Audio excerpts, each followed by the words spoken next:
Let's freaking go.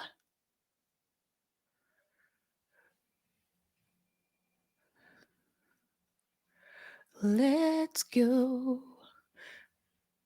Let's freaking go. Let's freaking go, go, go, go, go. Thank you, Rockfin.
I'm your host, sabrinasalvati.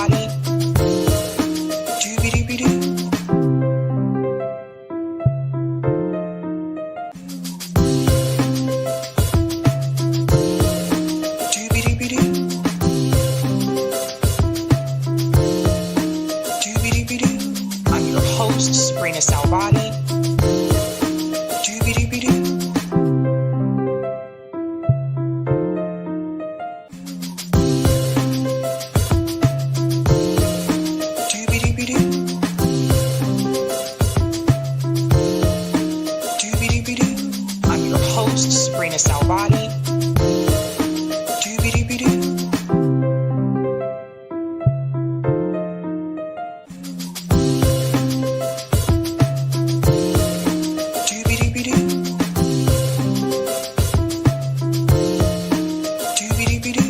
I'm your host, sabrinasalvati.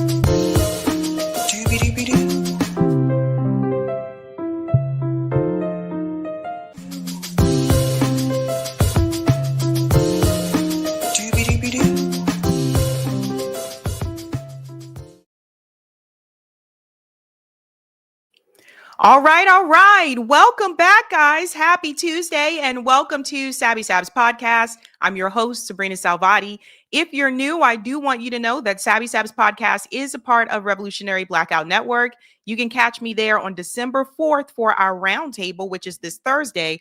And you can catch me here on Tuesday, Thursday, and Sunday. Shout out to everyone watching on YouTube, Rockfin, Twitter, and Rumble. And what is going on, guys? Welcome back. Welcome back. I hope everybody had a great Thanksgiving weekend with friends, family. I know some people do friend givings. I went to a Friendsgiving as well. That was really nice for, it's nice for like all the friends and stuff to get together and break bread and chat and laugh and all that jazz. So it's good to be back though. I did miss you guys. I hope you enjoyed the videos that I uploaded while I was gone. There was quite a bit of interesting stories that took place there.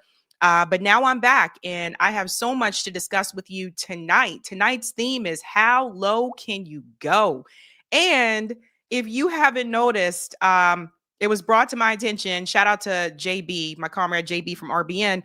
He messaged me about it because I was busy and not paying attention. But ladies and gentlemen, we have officially hit 300,000 subscribers. Thank you guys so much. I appreciate, you know what? I think we have to start the show off right. And I think we're going to have to drop the beat. I don't usually drop the beat this early, but again, thank you. It's all because of you guys. I never thought I would ever thought I would get to 300,000 subscribers. I started this show in 2021, not during an election year. Found out the hard way that was not the best strategy. But never thought that I would get here. My goal at that point was to get to 10,000 subscribers. So the fact that I even made it to 300,000 subs, it means a lot. And it's owed, of course, all to you guys. That means you like something that I'm doing here. And you may not agree with everything. That's cool. But you're here for a reason. And that really does mean a lot to me. And I do want to say this about naysayers. The very first year that I started the show, people told me that I was wasting my time. Some people told me I was wasting my time. Some people told me, and this is a bad one, but some people actually said to me, we already have a Black female on the left. There can't be more than one of you. People actually said these things to me.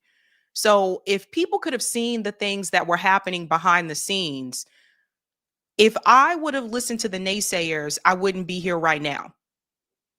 And that's not to toot my own horn, but I say that as a lesson to you, that there are always going to be people that tell you you can't do it. There's always going to be naysayers.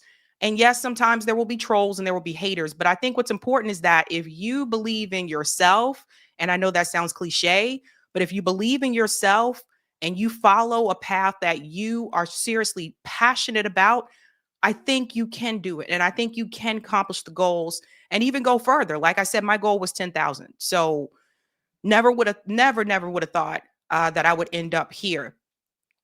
But the biggest doubter, right, sometimes is ourselves. So I think it's really important that you believe in yourself. And by saying that, I got to do it. We got to drop the beat. We have officially hit 300,000 subscribers. Thank you guys so much. Again, that means you like something that's happening here. We're going to go ahead and drop the beat. All right. Dance with me. Dance with me. Drop the beat. In the street. All right, ladies and gents, again, thank you. Thank you so much. Really do appreciate all of you, fam. Yeah. Let's go ahead and say hello to some people in the chat, and then we will go ahead and get this started, ladies and gents. All right. Shout out to I Know Myself. Turning Point USA is one big grift intended to influence kids that have not yet built their worldly view but can vote. Ooh, sounds like you know a lot there. I Know Myself. Greetings, Fafo. Hi, Sabby. Okay, here it goes. I believe Tory Medley was lynched at that golf course, not hung. Don't let Wisconsin fool you. Jeffrey Dahmer murders and racist police in Wisconsin. Yeah, I have something else to show people about that as well. Something happened a couple of years ago. Shout out to Blockbuster says, hi. Shout out to Ann Noor Social Center, who just became a Sabby member. Let's give them a big whoop whoop in the house. What is up, Cloudness? Salute, Sabby Sabs. This can't be life. It's like we're living in a bizarro world or Twilight Zone. To be seeing all this madness is like being in a movie. Hold your head, be one fam. I know it feels like we're in like a cartoon or something. Doesn't feel real. Greetings, CBC voter says, happy Tuesday, Sabby Sabs and Eric T. Red. I hope call-in show is tonight. Call-in will be Thursday. It'll be Thursday. I actually have an appointment in the morning. So shout out to MBD says today's podcast will be handy. Why Al Sabby or AI Sabby? Oh, you talking about the AI video? Sabby is real. People have met me in person. Shout out to Develop says Yamal Dembele Mbappe are in Islam. Imagine next LeBron Jordan being Islam. Interesting. Shout out to Hannah says Sab. Greetings, Lauren says Republicans typically win District 7 in Tennessee by at least 20 points. The race being this close shows a major shift in political sentiment and demonstrates how unpopular Trump has become. You know, I wasn't going to say anything, but check this. I had a conversation with a friend of mine down in the Carolinas, and she's a Democrat. For those who are new, I'm registered no party affiliate. I voted third party in 2024. I prefer to vote third party or independent, but I have voted Democrat in the past, never voted Republican. But she told me that, I don't know why I said it that way. It's so funny. I don't like the gossip, but you know. No, she told me that in her district, and she's Democrat, but she lives in her town's pretty red. She told me that even in her district, some of the Trump supporters are already flipping. Yep, they are not happy with Trump. Shout out to All One Saying said, awesome, Sabby's back and batter before. Greetings, Ellen sends love and smiley faces. All right. I heard. All One Same says James Lee allegedly blacklisted from Breaking Points for integrity. I heard, I saw his video. I don't know. It's something I would rather talk to him about if he wants to come on and talk about it. But it doesn't sound good. And that's unfortunate. It's unfortunate for James. Again, I don't know all the details. We don't know all the ins and outs, but I heard about it. Shout out to Mark says, Sabby. Greetings, DC Fairbanks says, doobie doobie doo. New York Varsity says, ready for this. Let's go. Of course, shout out to Eric T. Red, my producer in the background, says, just about time to get back at it. Shout out to Silver Surfer says, Sabby, congrats on 300K. Thank you. Thank you so much. Shout out to my comrade JB says, hello, everyone. Looks like Turning Point is about to be trashed soon. Turning Point, more like used toilet paper. Har, har. And shout out to C. Shada says, hey, Sabby, what is going on? Okay. Again, tonight's theme, ladies and gentlemen, is how low can you go? Can you break it down low? Can you get to the floor? Cha-cha, real smooth. No, but seriously, how low can you go? And I think people need to ask that question as we get into tonight's stories. Really quickly, I do want to give a shout out to Sabby patrons, and then we'll show you that beautiful thumbnail, ladies and gents. All right. Shout out to Sabby patrons. Thank you guys so much for your support. Really do appreciate you, ladies and gents. If you're interested in being a Sabby patron, I have 5 categories. We have Ultimate. Don't forget about Sabinators. There's Sabsters. They're pretty cool. And we also have Sabbies. Not too jabby, not too jazzy. And of course, we also have members. All of their names are listed here, and you can also see their names scrolling across the bottom of the screen there on the ticker. And I want to give a special shout out to new Sabby patrons. We like to call them newbies. Let's give it up for dun dun dun JP and Flower Bro. When I see Flower Bro, it reminds me of Super Mario Brothers. Remember when Mario could get the flower and then he just turned into a big like fireball?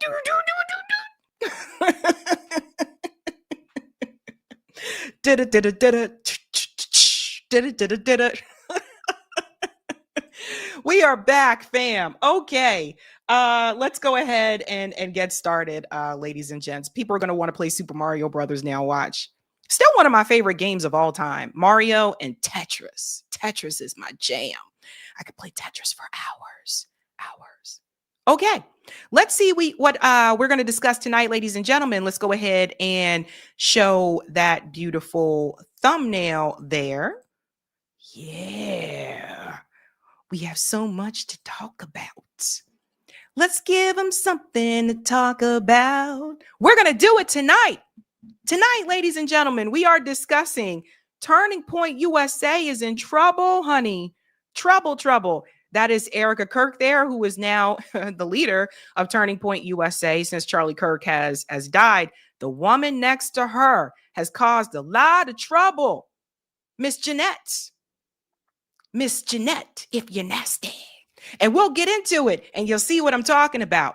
That woman has caused a lot of trouble. What does this mean for Turning Point USA? And on top of that, someone has decided to look into Turning Point USA's finances, and that is not good, what they have found. We're also going to discuss Joy Reid is calling out the Democratic Party. You know, it's interesting how things have changed since Joy Reid has left MSNBC. I think we need to get into this story and again, ask the question, if Kamala Harris would have won in 2024, would we hear these words from Joy? Right? So think about that. We're also discussing Donald Trump has lost his damn mind,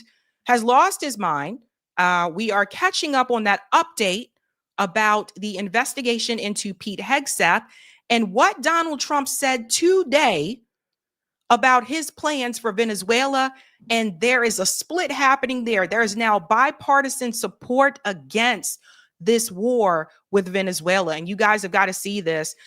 Trump, this is definitely not a way for him to go in regards to favorability. So we're going to get into all of that. We're also going to discuss Hillary Clinton is back in the news again because apparently she decided it would be a good idea to pair up with Miriam Adelson. The same Miriam Adelson who gave all that money to Donald Trump. That's right, folks. We're going to get into that event that took place in New York City. Beware, but don't get scared. And we're also going to discuss another one, ladies and gentlemen. Black man, this time, was found hanging from a tree in Wisconsin. What is this story all about? And we have a bonus story for you. Last but not least, people are starting to ask the question, is a college degree actually worth it? And I'm going to give you my insight about that. Again, tonight's theme is how low can you go? Do me a solid if you haven't had a chance to do so, ladies and gents, and go ahead and smash that like button. If you're new, don't forget to like, sub, and share, just like a Care Bear. And let's go ahead and dive in. So, yeah, man. Given the state of the economy, given the state of AI, people are starting to ask the question, is a college degree actually worth it anymore? And we'll talk about what that really means. But it is a topic of discussion that it's made its way to corporate media where more and more young people are starting to feel as though going to college in the end just may not be worth it. Let's go ahead and get started with this clip here from Case Study QB. Shout out to Case. Let's dive right in. Americans are asking, is college really worth it right now? It's been a debate on and off for many years, but now shocking new polling shows us Americans have growing doubts about investing in a college degree. 63% of Americans say a 4-year college degree is no longer worth the cost, according to an NBC News poll. That is 63%. 63% say no.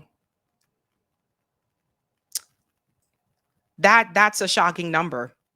A sharp turn from that same poll from 2017, which showed 49% saying a degree is worth it versus a close 47% who didn't. You know, I guess I'm surprised a bit by the extent, by 63%, but I am not surprised that that number has been rising generally over the years. I mean, I'm a millennial. I have lots of friends saddled with debt who are also in a very shaky, uneasy job market right now, who feel like we've been sold a lot of things that turned out to not exactly be true about the way that our careers and lives and the cost of living we're going to work in this country.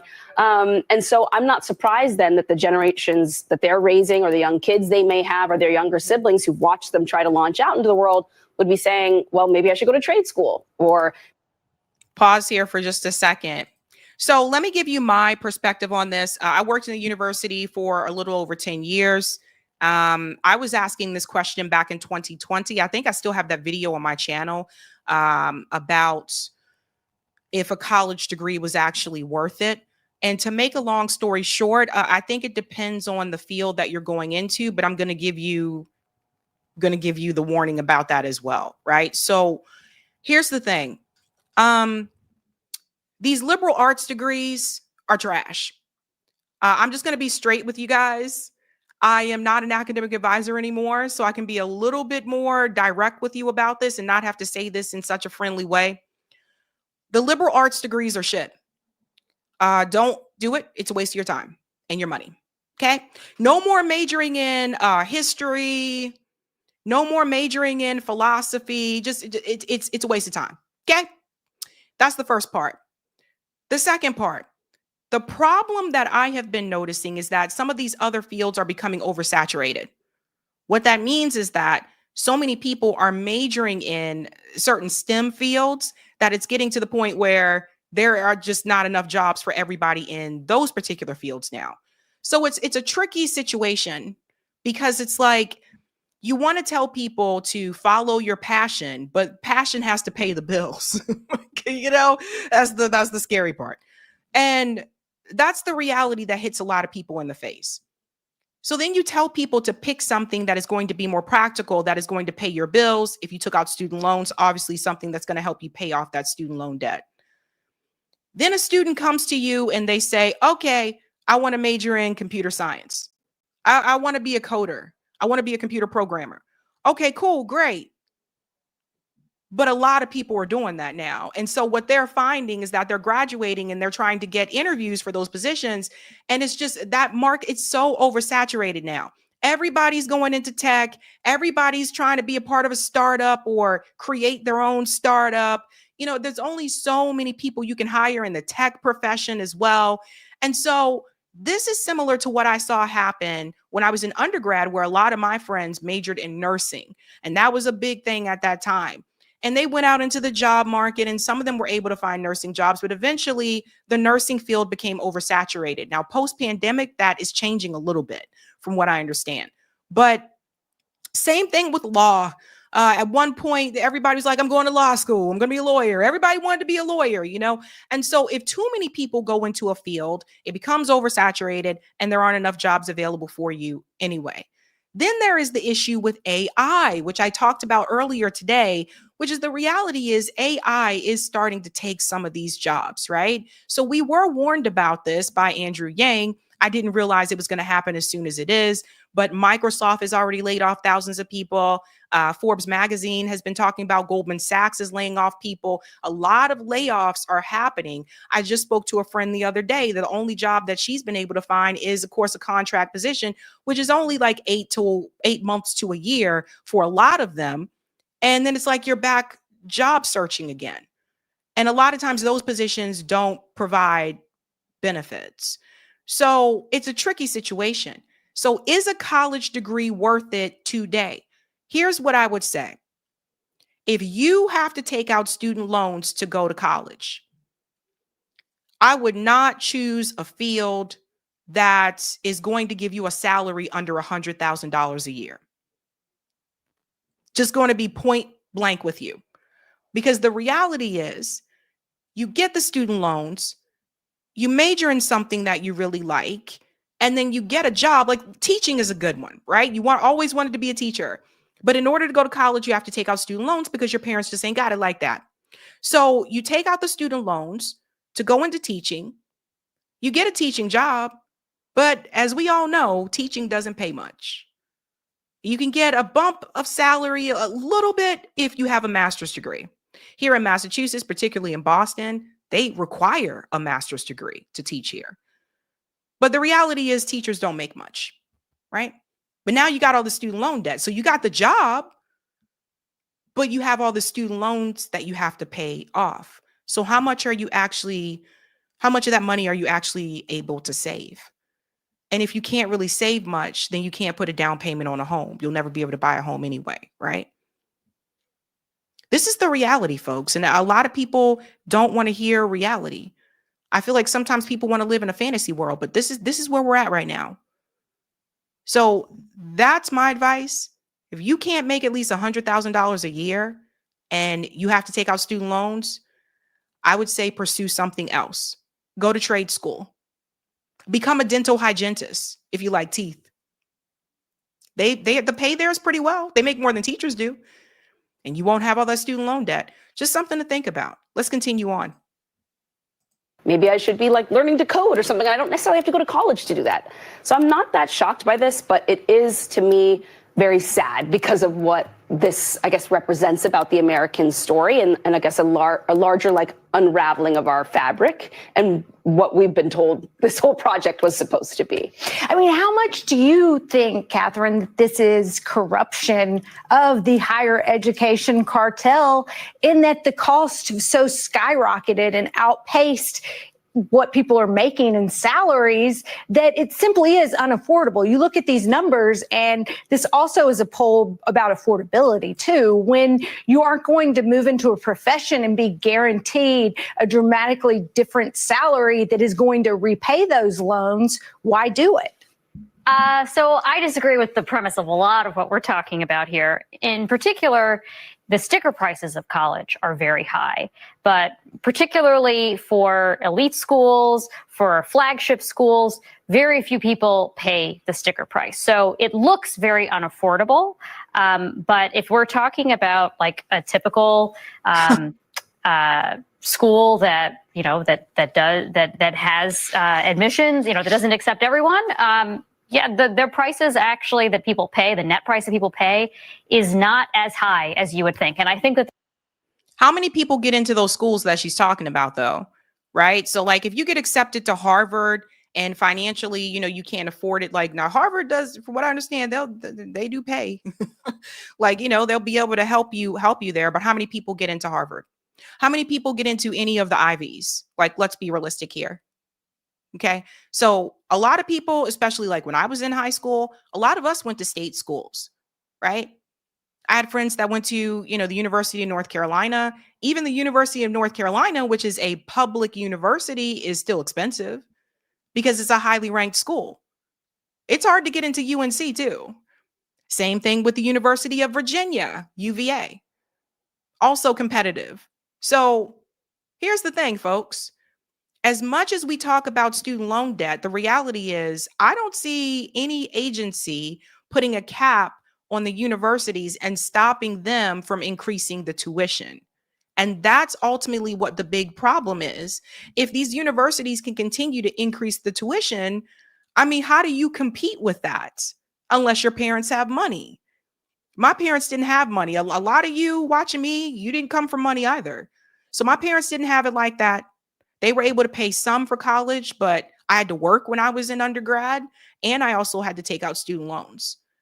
So, here we are. And then depending on what profession you go into, if you want to move up in that profession, you may have to have a master's degree. So for me to be an academic advisor, I had to go to grad school for that.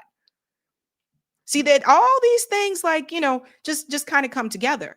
So I think the way that this is framed, when we talk about how low can you go, I think the framing needs to change a little bit. I think we should be encouraging younger people to go to trade schools. I heard that welding is very much needed. And from what I read, they get paid pretty well. I think we need to encourage young people to go to trade schools. I think we need to encourage them to pursue entrepreneurship, if that is a possibility as well. I feel like our whole lives we've been set up to go work for somebody else. I feel like a lot of us are not trained or positioned to create something of our own. And I think there's something that needs to be said for that. But I think we need to encourage people to go into the trades and, and stop looking down on that, because it's going to get to a point where your degree doesn't mean as much as you think it does. Because like I said, some of these jobs are going to be consumed by AI anyway. So, and nowadays, some of the younger people are becoming influencers and they're like, screw this. They're like, screw that. They decided to do TikTok or like Instagram or something. That's not guaranteed and it doesn't work for everybody. But I think we need to change the framing instead of just telling people, well, I think these colleges are actually affordable, or, well, no, it's not really. Like, we have to give people direction instead of just saying this is how it is and it sucks. So start leading them to other alternatives. I think that's important. There's a little bit of a disconnect between the branding for these schools and what people actually pay. And then if you look at, in the long run, how much additional salary people make as a result of going to school, it actually more than pays for itself. Now, there is a set of bad actors. There are a lot of these fly-by-night for-profit online schools where often people don't graduate. They are saddled with all this debt, but they don't get the payoff of the degree, of the credentials, of the additional skills. And those people are often screwed. And I fear that there has been greater support, particularly among Republican administrations, to let those institutions rip. And that's not a good thing. You want more information available to students. You want more safeguards so that they are essentially not being ripped off by institutions. But a college education is still a very good investment, and I think universities have done a pretty poor job of marketing themselves. And they've basically become this political football for a long time on the right and now increasingly on the left. And as a result, their reputation is in tatters. And it's very difficult to find someone who will stand up for the good story that these universities actually do have to tell. So the universities don't have to market themselves at all. The students can decide whether or not they want to attend college or they don't want to attend college. It's not really about the universities marketing themselves. They don't really have to do that. You either know if you want to go or you don't want to go. If you're considering certain professions, you have to go to college to do those professions. Like you can't just be a doctor, obviously, with not going to med school. So these are things that people need to think about. I don't know why she's like, oh, they need to market themselves better. No, here's the thing, honey. If you're broke, you're broke. And if you can't afford it, you can't afford it, which means a lot of people have to take out student loans.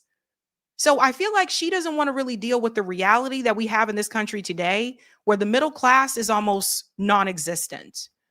And if the middle class is almost non-existent, what we really have are, I say, a handful of ultra rich, wealthy people in this country. And then you have like that bottom working class, and then there's working poor. So it's not an issue that these universities aren't marketing themselves well. People just really don't have the money. And a lot of younger people don't want to be saddled by debt. Let me tell you something, another thing. Debt is something that really will hold you back. It really does. Student loan debt is no joke. And I'm telling you from experience, if you don't have to take out student loans, don't take out the damn student loans. So if I could go back and do things all over again, what would I have done differently? I think I would have gone to a community college for the first 2 years, which would have been way cheaper. I wouldn't have had to take out student loans for that. And then I would have transferred to a 4-year university. If I could do it all over again, that's what I would have done. So I'm just telling you, I'm passing this on to you so you don't make the same mistake that I did. And then there's the reality of the 4 to 7 year recession. This is something that Professor Richard Wolff has talked about on his channel multiple times. This reality that this country goes into a recession every 4 to 7 years. So if you start college, let's say, we'll do 2025, this fall, 2025, and you graduate 4 years from now, there's no guarantee that we may not be in a recession. We could very much be in one. And then that could also impact your job choices. So these are just all the things that go together. What I have also noticed as well, in particular with my generation, I'm also a millennial, all of my friends work. None of my friends are stay-at-home moms. I had one friend who tried that didn't last long because they needed the money. And when I was growing up, my mom was able to stay at home with me until I went to kindergarten, and then she went back to work. My parents didn't have to pay for daycare. It's very different now where, like I said, all my friends, both people work. The wife and the husband, the girlfriend and the boyfriend, they all work. So ultimately, we are holding people back from establishing some type of generational wealth. And when you do that, of course, people are less likely to start families because they just can't afford it. I've been warning this for a long time, that we are becoming a society of forever renters. And I really do feel like a lot of the elites, this is what they want. They don't want you to own anything. They want a bunch of young people basically put and cramped into these micro unit apartments in these 15-minute cities where everything's within walking distance and they don't need a car and they can just bike to where they want to go. And yeah, there's that convenience of that. But then there's also the reality that your net worth is going to be zero or in the negative because you don't own anything. One of the ways I think to fix that is to allow people the opportunity to own their apartment. I think this should be nationwide. I don't think it should be required, but I think you should have the opportunity. So if you rent that apartment for 5 years, or some people might say that's too low. Okay, let's say 10 years. You rent that apartment for 10 years. Once you get to that 10th year, you should have the opportunity to own that unit. I mean, I don't know how else we're going to get out of this. I really don't.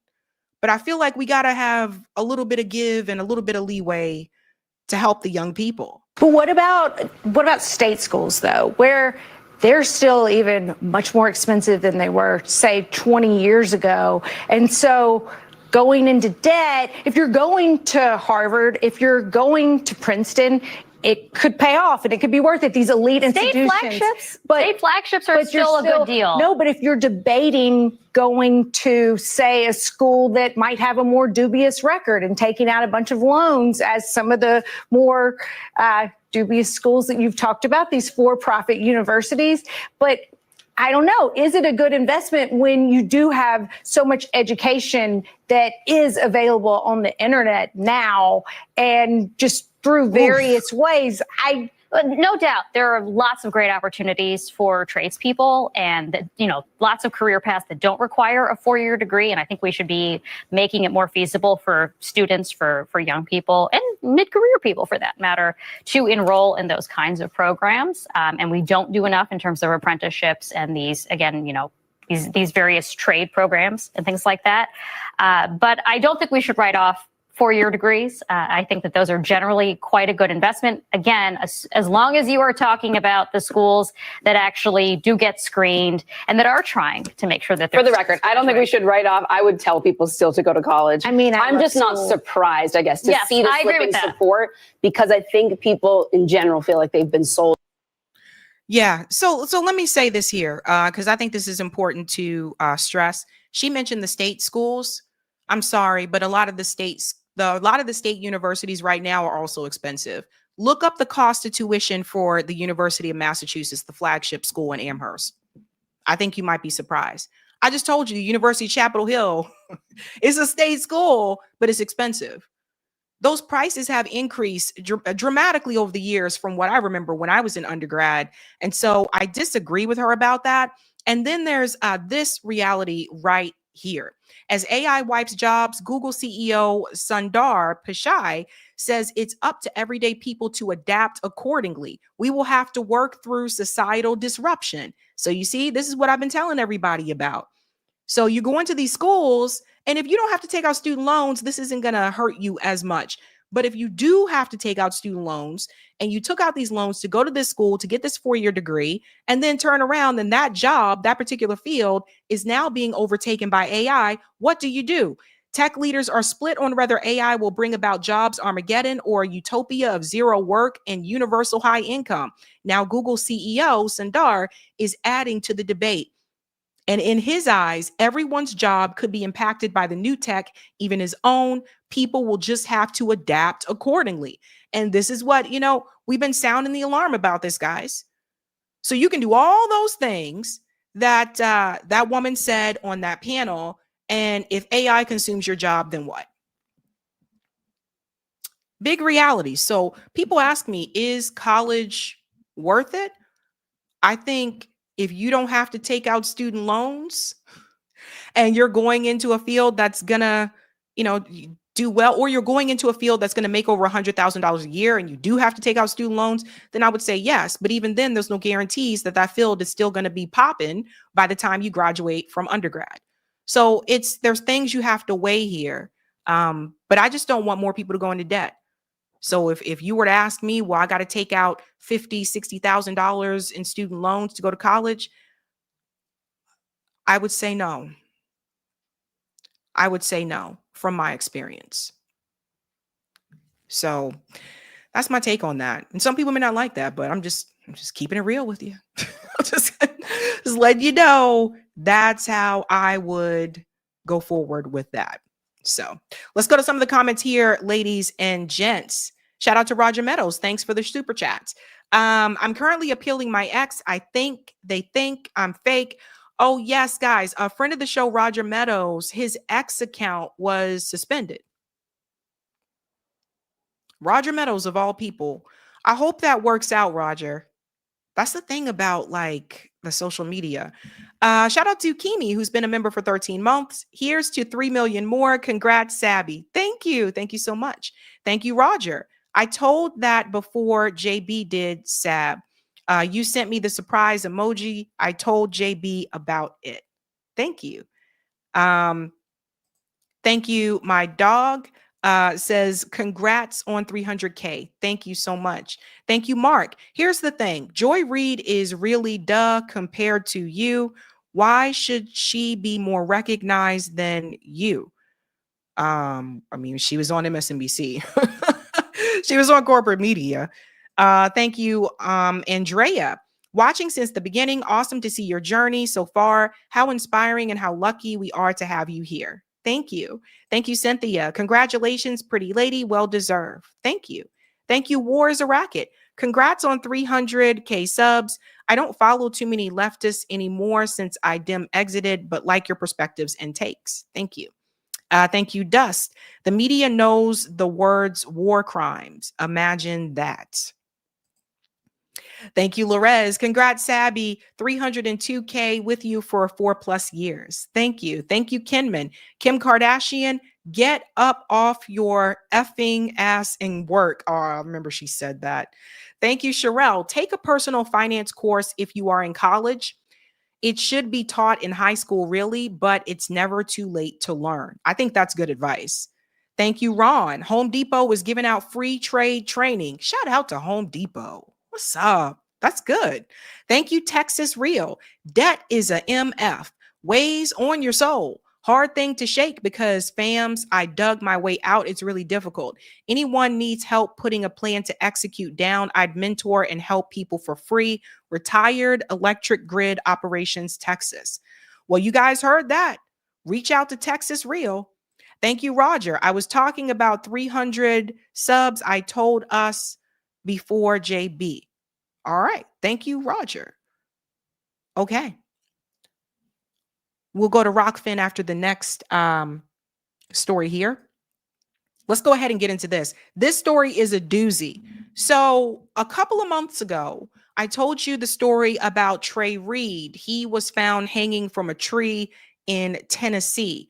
That story was very weird because the police officer, according to the family member, when they were contacted, they said that the police said he was found dead in his dorm room. Then later on, he was found hanging from a tree. I still don't think we got all the details about that story.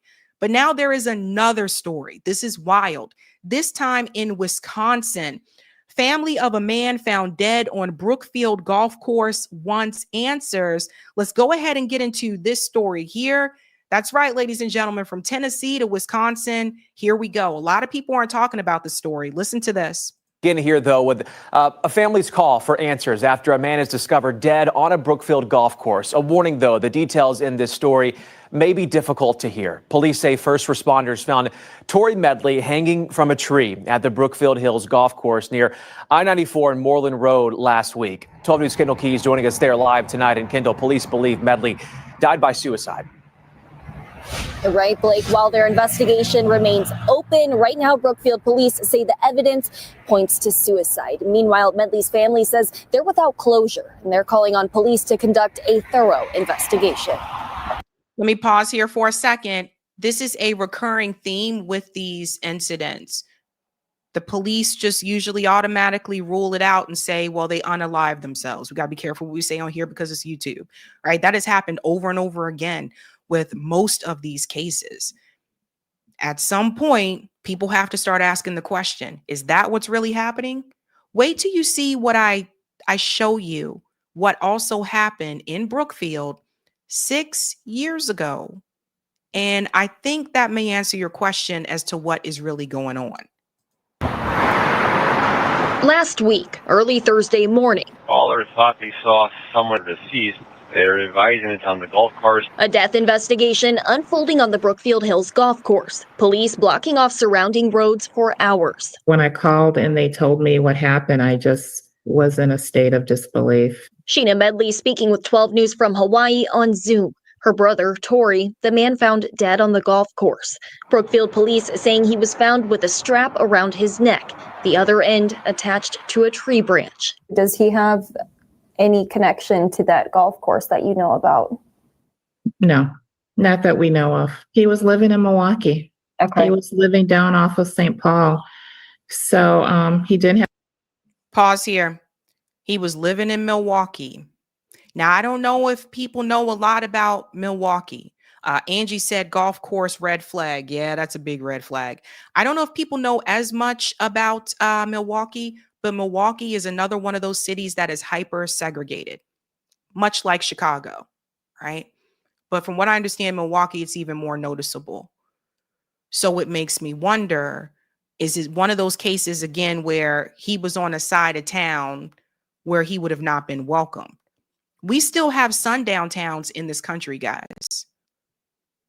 I think a lot of people don't know about this, but we do.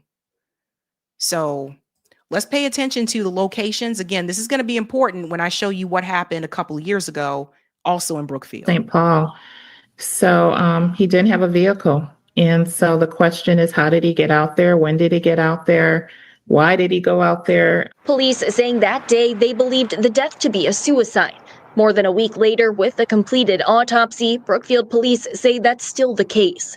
Their investigation remaining open. If it was suicide, we'll accept that. But if it was something else, we'll accept that too. We just need to know that all I's have been dotted, T's have been crossed, and it's been fully reviewed and investigated, which is only fair. Sheena asking anyone with information or possible surveillance video to come forward. And I just wanted people to know that he had a name. Yeah. He was a really good person, a good man, and he had a family that loved him incredibly. You can certainly understand the family's push for answers. Kendall, Brookfield police tell you they do have some surveillance video. Right, Blake, they're in the process of reviewing that surveillance video and say they're still working to figure out what exactly it captured. They say they're still actively investigating his death. Alrighty, Kendall Keys leading us off tonight live in Brookfield. Thank you so much, Kendall. It's very strange. Golf courses usually have cameras, I imagine, but why was he there? Right? Did you hear his family member say anything about him playing golf? No, right? Like that's what she was saying. She said he had a car. They don't really understand why he would have been there. And then there's this. Now, this was reported 6 years ago, also in Brookfield. Same place, different story. Listen to this. This post on Facebook showing a noose hanging from a tree along busy Blue Mound Road in Brookfield has now been shared over 10,000 times. That's a hate crime. I don't care for that at all. Police tell 12 News the neighbor who made the viral post spotted the noose near Westmore and Blue Mound Friday evening around 6:30. Police then removed the rope for evidence. Police say they're still trying to figure out who put up the noose and why, but they say this hate crime will not be tolerated. Police also say the homeowners, who are Asian, recently had a family member die from suicide by hanging. They're not sure if this is connected or if it's racially motivated. Does this sound suspicious to you guys? What the hell is going on in Brookfield? Different family, different year. Similar. So this is very concerning. So this was 6 years ago. Let's continue. That's thought out. You just don't do that. Somebody thought of that, planned it, and did it. And I just hope we catch him. The man who found the noose tells 12 News he's hired an attorney and would not comment. Brookfield Mayor Steve Ponto says he's outraged. I don't know who did it or what their motivation was. I can just say that I unequivocally condemn it. And I think that it has no place in our community or any other community. In Brookfield, Hillary Mintz, WISN 12 News. What is happening in Wisconsin? Now, I'm going to tell you guys a little secret here. I watched a documentary years ago called Making a Murderer, and some of you may have seen it. It was on Netflix. That took place in Wisconsin. And after I watched Making a Murderer, I said to myself, if it's one place I don't need to go, it's Wisconsin. I'm good. People say, come here for the cheese. That's okay. We got cheese here too. Because it was very clear to me, there is some things off. Okay? Some things in Wisconsin that are kind of off. And very, very strange. So I don't know. We don't know for sure what happened, but put those two stories together. Same place, same town, different people, different years. So obviously there is that type of sentiment that is there. If you think this is a one-off, let me take you back to another story, because this was 5 years ago where there were two black men found hanging from trees that were not related. Listen to this one. The bodies of Robert Fuller and Malcolm Harsh were discovered hanging from trees in two public venues, 10 days and 50 miles apart, though police say neither death appears to be connected or shows any indication of foul play. Tonight, their shocking deaths are leading to calls for the state attorney general to investigate. We've been hearing one thing, then we hear another, and we just want to know the truth. 24-year-old Robert Fuller's body was discovered hanging from a tree in a park near Palmdale City Hall. The LA County Sheriff's Office first saying the scene appeared to be a suicide, then today deferring the official cause of death. Investigators will now examine the rope and knot to see how it was tied. And it is our interest to make sure that we leave no rock unturned. It comes as protesters demand an independent probe and a homicide investigation. We want truth. We want answers. We demand answers now. When authorities found Malcolm Harsh's body hanging near a local library and homeless encampment in Victorville, they indicated no signs of foul play. The cause of death still pending, but Harsh's family says this was not a suicide. I just wanted to show you guys other examples so you can see the ruling tends to be the same. Why are all these black men, and again, not one-offs, this has been happening over the years. They don't get as much media coverage as they should. They should get more national attention. A lot of times it doesn't. Why are all these black guys being found hanging from trees? I'll give you another story. Mr. Pete Buttigieg, the guy that a lot of people want to run for president again, because he ran in 2020 in the Dem primary. Did you know that when Pete Buttigieg was mayor of South Bend, Indiana, did you know there was a black boy found hanging from the tree in South Bend, Indiana? And the mother of the boy approached Pete Buttigieg, he was mayor at the time, and he told her that he would look into it. According to the parent, that never happened. Never happened. These things have been going on, folks. Indiana, Wisconsin. I think this might be Florida. I think it's all over the place. So everybody keep that in the back of your mind, just in case, because he's probably going to try to run again. Pete Buttigieg tries to run again for president, this time in 2028. Remember that. So a lot of times people point to the South, and I do want to remind people that some of these towns in these northern states and the Midwest, like Indiana, some of them in Ohio, Wisconsin, Upper Michigan, depending on where you at, you got to be careful where you go. Because some of those little towns in those Midwestern states and even the northern states here, you may not be welcome. This is not just a Southern thing. Yeah. I couldn't believe it because I had talked to him a few nights before, and we had made plans to see each other. The Harsh family also noted the current racial tension and protest in this country, adding the death of a black man found hanging from a tree does not sit well or make sense.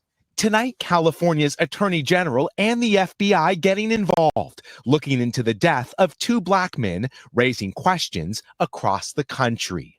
Miguel Almaguer, NBC News, Los Angeles.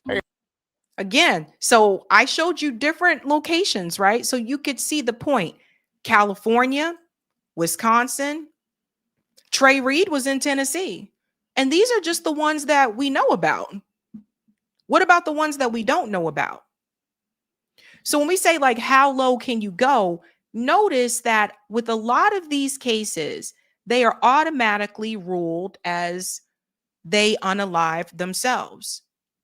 Most of the time, right off the bat.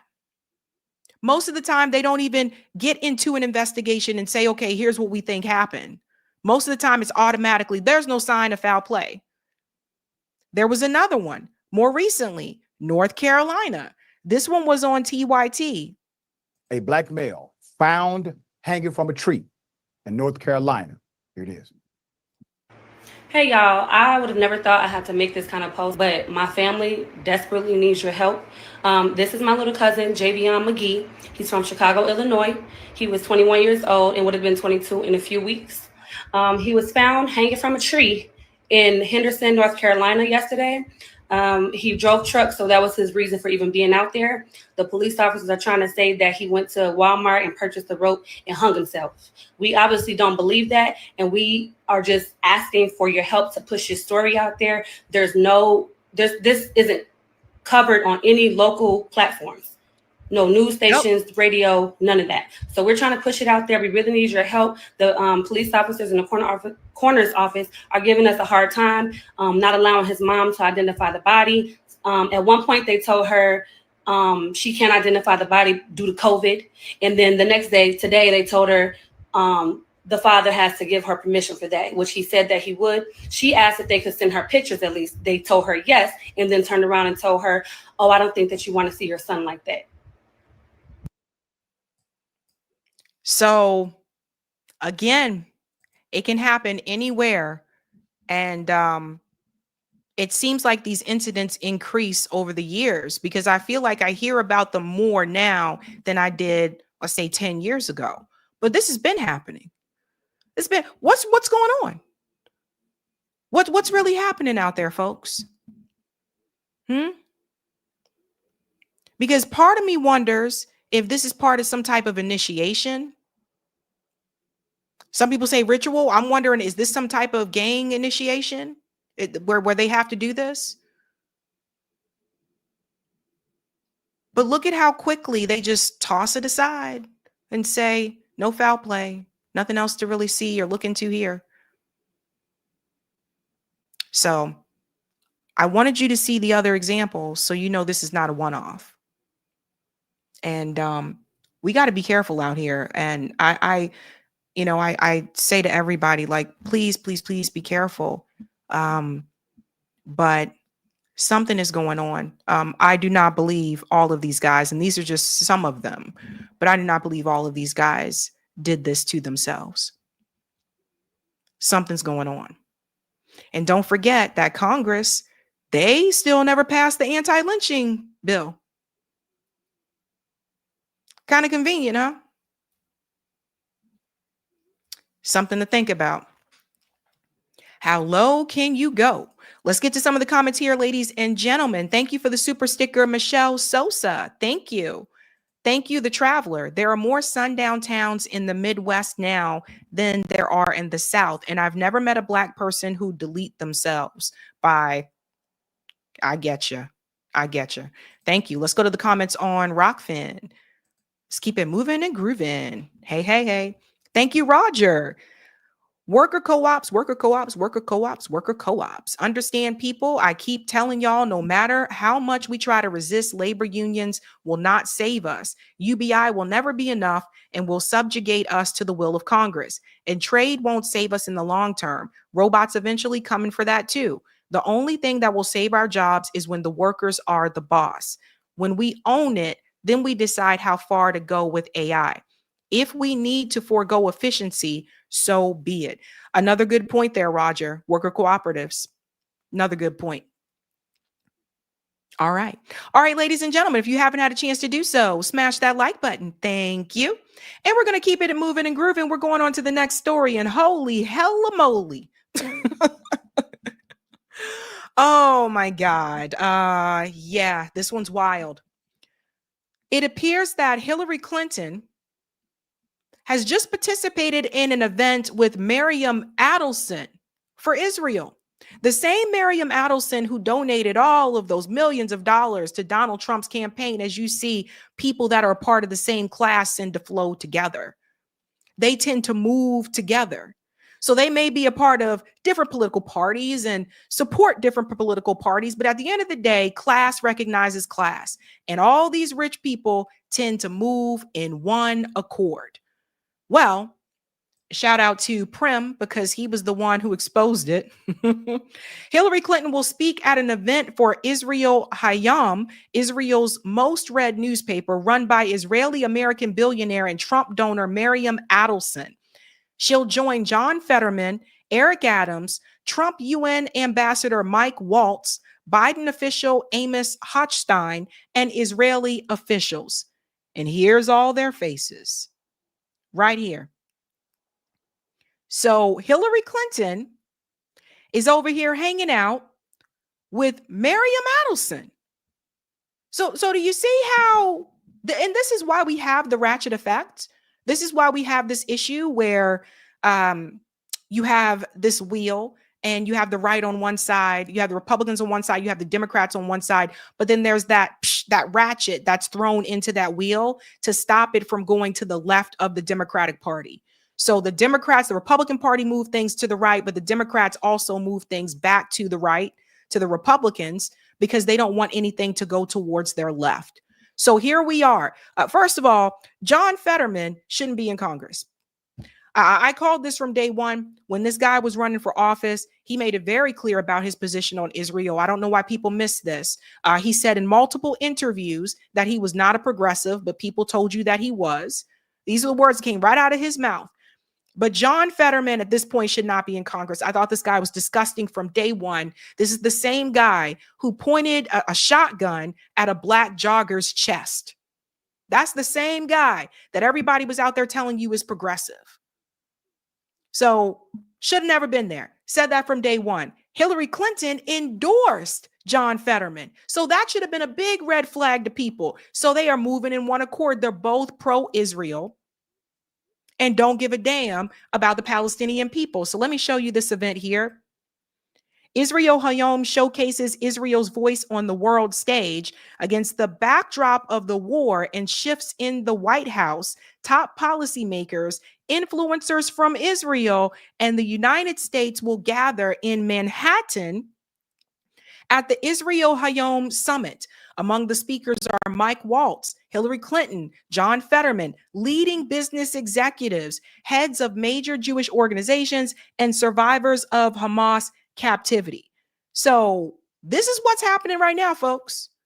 This is Hillary Clinton hanging out with the Adelson peeps.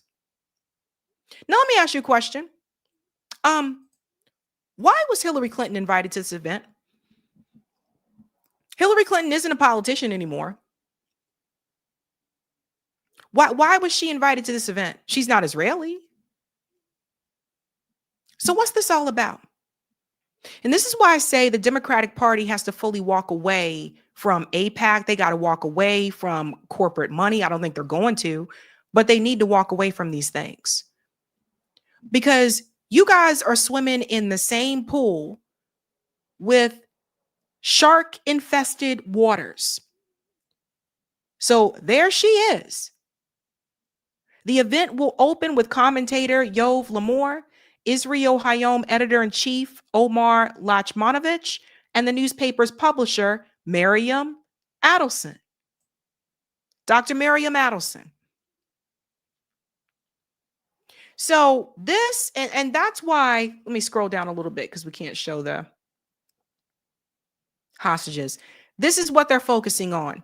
In focus, Israel-U.S. strategic alliance and the fight against anti-Semitism. This is what they're focusing on. One of the expected highlights is an interview with Mike Waltz, the incoming U.S. ambassador to the United Nations, and the 32nd to serve in that role. He will speak with Israel Hayom's political analyst, Ariel Kahana. Later in the day, former U.S. Secretary of State Hillary Clinton will take the stage for a special conversation. It goes on to say another interview is going to feature Eric Adams and, of course, John Fetterman. So I passed this question as well. Why is Eric Adams there?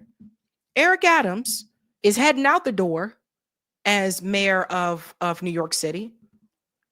Why is Eric Adams? He was just in Israel saying, I worked for you, letting everybody know that that's who his priority was Israel, not the new people of New York. So why are these people here? Let me show you. I want to show you what Hillary Clinton said here. Let's go to this one right here because they already got the video up. Of course, shout out to Prim. So this is Hillary Clinton at this event. Listen to this. That our students, smart, well-educated young people from our own country, from around the world, where were they getting their information? They were getting their information from social media, particularly TikTok. That is where they were learning about what happened on October 7th, what happened in the days, weeks, and months to follow. That's a serious problem. It's a serious problem for democracy, whether it's Israel or the United States, and it's a serious problem for our young people. And so we all know what happened from there, right? The ADL came after TikTok. They tried to take TikTok down. They started censoring people on TikTok. We all know what came from there. And I have a question. Why is it a problem that people are getting information from TikTok as opposed to the bullshit that came from your mouth, Hillary Clinton, as opposed to the BS that came from corporate media, the lies that have been fed to us over and over again? Why should the young people look towards what is coming from you guys whenever it comes to foreign policy, you are feeding them a bag of lies? Why does Hillary Clinton even care? Hillary Clinton is not running for president anymore. She's not a politician. Why is she still around in this stuff? Why is she still involved? And I don't know about you. I don't know too many young people that are passionate or excited about Hillary Clinton. Oh my God, it's Hillary Clinton. Oh my God, it's Hillary. Zora Mandami's win in New York City shows you that. Young people are not excited about Hill or Bill. So why are they still around? Let's continue. And it was frankly shocking to me how little the students we were encountering, not only in this class we teach, which is a very large class, international relations about crisis decision making, but students more generally. And that's why I mentioned the social media piece of it, because when you would try to talk to them to engage in some kind of reasonable discussion, it was very difficult because they did not know history. They had very little context. And what they were being told on social media was not just one-sided, it was pure propaganda. I would say the exact opposite. I would say these young people did learn history. They learned it outside of their history textbooks, which is actually more one-sided. There's a number of massacres and incidents in the history textbooks that are very much whitewashed, and young people sought out information for themselves. And that's what bothers Hillary Clinton. And that's what bothers the Zionists. And that's what bothers the deep state. That's what bothers all of them, is that younger people are resourceful. They are able to find information on their own and not just believe what is fed to them. And that's a problem for them. It's a problem for people like Hillary.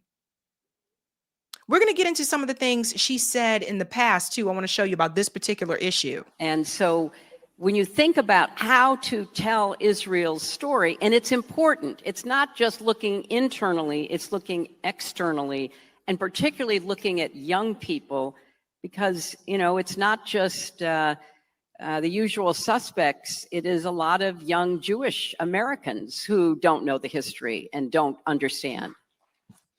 Who are the usual suspects? So first of all,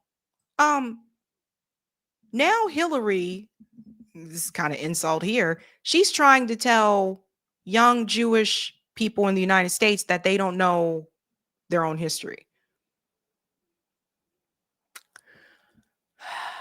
When in reality, it's they don't believe the propaganda that's coming from the Zionist entity of Israel. That's really what it's about. No, Hillary, you haven't told people the full story about Israel. This is the same woman that goes to events for Black Americans and says, "Oh, I'm here with I got that hot sauce in my bag, swag." There are a number of Black organizations that invite Hillary Clinton to come and speak. And if Hillary Clinton doesn't have any type of empathy or sympathy for the Palestinian people, what makes you think she has empathy or sympathy for Black people in this country? She just sees us as a means to an end, especially when it was 2016. They just need us for the votes. Okay. So this propaganda, she's angry. And this whole event here, they are angry because young people are not falling for their BS. Young people are seeking out more information. And I want to hear more people call out the fact that here she is at an event that's put on by Miriam Adelson, who is the top Donald Trump donor. Because as much as she said about Donald Trump and, oh, he's got this big money behind him, you got big money behind you too, you know? So that's why when Bernie and AOC said they're going to fight against the oligarchy, I said, you have to fight against the oligarchy within your own party as well. It can't just be fight back against these big money donors that donated to Donald Trump when you got people a part of your party that have taken big money as well. In fact, most of them. But in order to do that, that means you risk your political career within that party, which is what I said before. Those people need to break away and they need to have their own party, do their own thing. AOC is popular enough to leave the Democratic Party, start something else somewhere new, and actually succeed. I really believe that. She has enough followers to get to the point where she can take something, she could take this to a different level and people would follow her. But people want to play the game. Eric, I was talking to Condi Rice, and she said in an interview that I did after the 20-point plan came out, she and I were on CBS, and she said, when people were chanting from the river to the sea, she would ask the students, what river, what sea? They didn't know. I had the same experience. A lot of the challenge is. And we believe what Condoleezza Rice says now. So everybody see this? Now all of a sudden Condoleezza Rice is good? Is with younger people. More than 50% of young people in America get their news from social media. So just pause on that for a second. They are seeing short form videos, some of them totally made up, some of them not at all representing what they claim to be showing. And that's where they get their information. And so this is the problem. They're mad because they're getting their news from other sources. They want you to believe and digest the news that is corporate media that they put in front of you. And that's what pisses people like Hillary Clinton off. When it comes to this particular issue with Israel and Gaza, because honey, we going through your timeline tonight, Hill. Oh yes, Hill, we going back. We're going to start with more recent. Listen to what Hillary Clinton said on The View about October 7th. Well, I think that the problem predates October 7th. And I think that's what President Obama was talking about, because let's remember, this is a very long and complicated history. Yeah. My husband with the Israeli government. She threw in the word complicated. It's actually not complicated. At the time in 2000, offered a Palestinian state to the Palestinians, at that time run by Arafat, Yasser Arafat. The PLO. And the PLO, the Palestinian Liberation Organization, which, by the way, took out of its charter violence against Israel. So you got to separate the Palestinians who believe that there is some future of peace with Hamas, which believes it has to destroy Israel. Yeah, those are two different organizations, and they have to be viewed in that way. Arafat turned that down. There would have been a Palestinian state now for 23 years if he had not walked away from it. That is false. That is a blatant lie. And we know this because why? We know this because Benjamin Netanyahu always refused a Palestinian state. He never wanted them to have one because that interferes with the greater Israel project. If the Palestinians were to have a state, that means they also get a military. He didn't want that either. So we know that is a lie. What she also omits from this part of the conversation, she doesn't tell you that what was offered to the Palestinians did not include the right of return. So because the Palestinians did not accept the crumbs that were thrown to them, which would have been overruled by Benjamin Netanyahu anyway, he didn't want them to have a state. That means they deserve to have a genocide against them. That means they deserve to continue to be occupied. Because I want people to think about the framing of this and how this really applies. We had apartheid right here in the United States. We had something called the Jim Crow South, where white people were on one side, black people were on another side. We had that right here in the United States. Now, Hillary Clinton, back in those days, she claimed to be some freedom fighter, rah, rah, stand up for women, stand up for the black people, woo! But you support occupation abroad?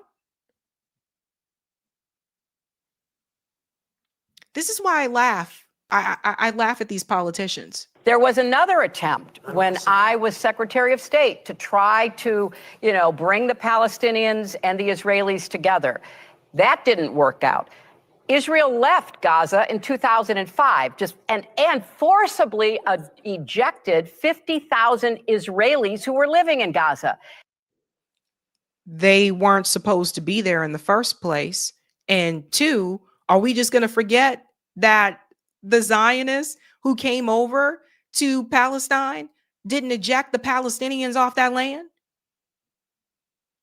It's just, and what's crazy is like Sonny Hostin is sitting right at that table with her. And I'm going to tell you something. I know damn well that Sonny knows better. I know that Sonny is not this stupid or this naive. But because this is coming from Hillary Clinton, Sonny is just going to sit there and nod her head. But I know Sonny is smarter than that. She knows better. So what is really going on? This is the epitome. I got to tell you, this behavior from Hillary Clinton, it really gives me that NIMBY, not in my backyard, white liberal vibe. That's what it gives me, what Hillary Clinton's doing here. Well, we offered you this. We offered you that. And so they didn't want to take those things, and that's why they're still occupied. I mean, what more do these people want? NIMBY. They left all of their infrastructure. They had a big infrastructure of greenhouses where they were supplying fruits, vegetables, flowers, etc. And the Palestinians deserved to have a productive, successful economy in Gaza. The Palestinians deserve to have the land that was stolen from them, not the land that Israel pushed them into and put a fence around. Hamas came in and basically destroyed all of that and killed a lot of other Palestinians. So I think when President Obama says that, it requires us to look at the history. And of course, history holds all of us accountable. Yeah. Mm-hmm. And that is a fair statement. But today we have to look at where we are. And I believe it's imperative, since we have had numerous ceasefires with Hamas, all of which they have violated, to try finally to dislodge Hamas and allow the Palestinians to have other leadership that will actually once again work for a two-state solution, which she's such a liar. I love you, Casey. Casey said she's Miss Mealy from The Color Purple.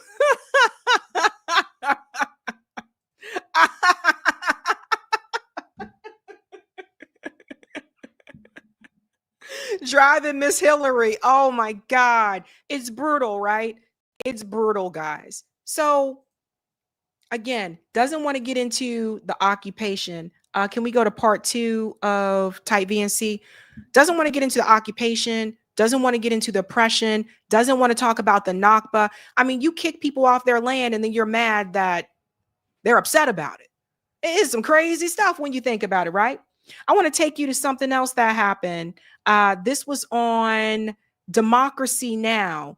This is also Hillary Clinton. This was 9 years ago, and they were calling her out back then on this issue. Listen to this. And get your response to Hillary Clinton addressing AIPAC yesterday, speaking out against settlements, but said she would not support any solutions enforced by the United Nations, the one you're referring to.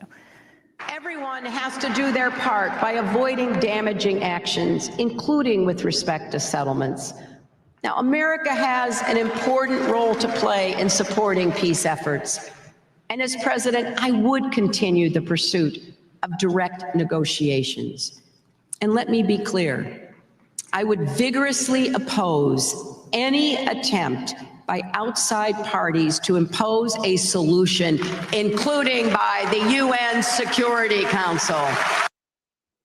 That was when Hillary Clinton was running for president in 2016, and she said she would oppose any type of outside interference from the UN Security Council about the settlements in the West Bank. So Hamas was not in the West Bank. So Hillary Clinton was going against the UN Security Council. So people wonder, how would things have been if Hillary would have won on this issue? She letting you know. At that point in time, Democracy Now! Was calling her out because they felt like this video was titled, "Is Clinton Moving to the Right of Trump on Israel and Palestine?" Yusuf Munir.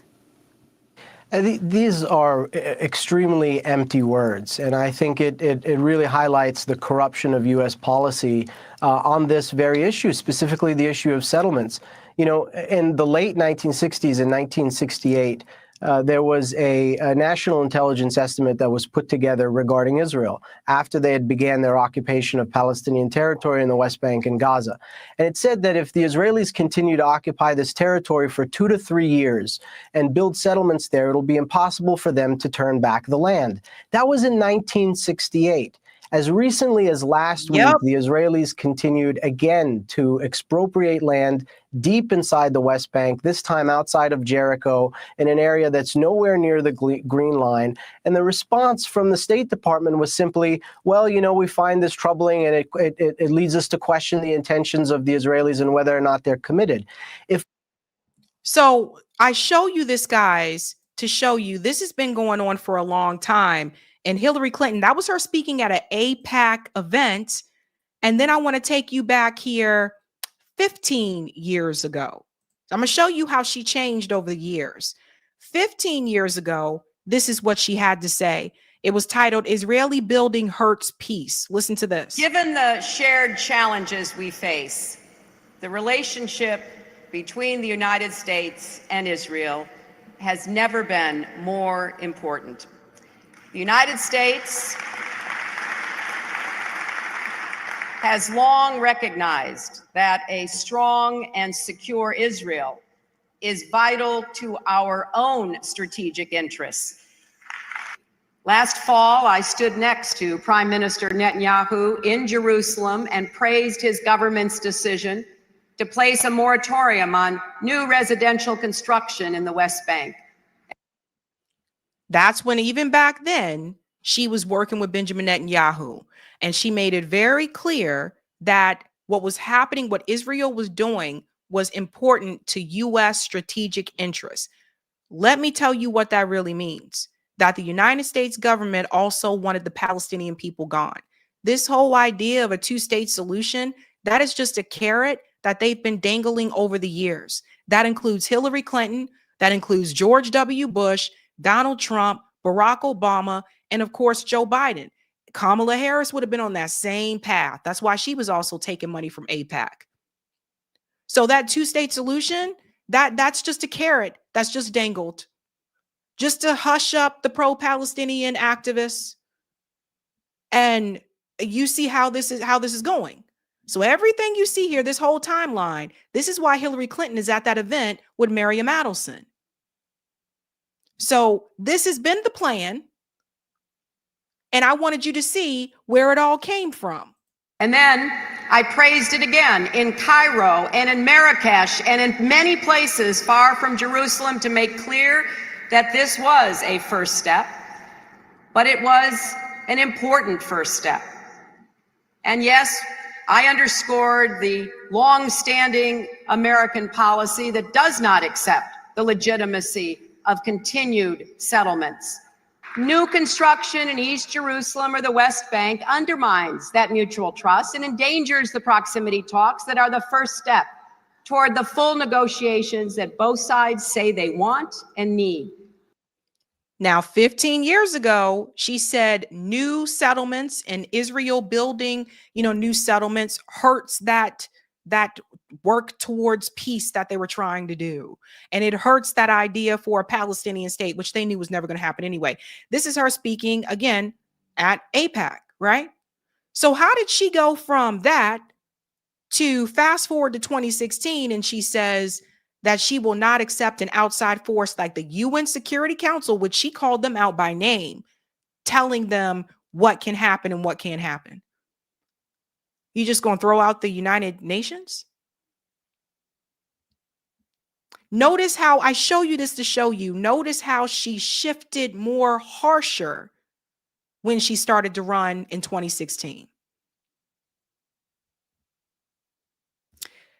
This is the evolution. And I point this out because it happens to other politicians too. So pay attention, folks. And it exposes daylight between Israel and the United States that others in the region hope to exploit. It undermines America's unique ability to play a role, an essential role in the peace process. No peace process, right? Guys, they've been talking about this for years. See, you see, this was never really a plan. Then we go back to what year is this? Also, 15 years ago. I want you to see what she said here. They've been talking about this, guys. This whole two-state solution, they've been talking about this for years. They were never actively trying to get this accomplished. They were always in the bag of AIPAC. On behalf of the United States government, I've invited Israeli Prime Minister Netanyahu and Palestinian Authority President Abbas to meet on September 2nd in Washington, D.C. to relaunch direct negotiations to resolve all final status issues, which we believe can be completed within 1 year. Benjamin Netanyahu again. This was all a lie. He never approved of a two-state solution.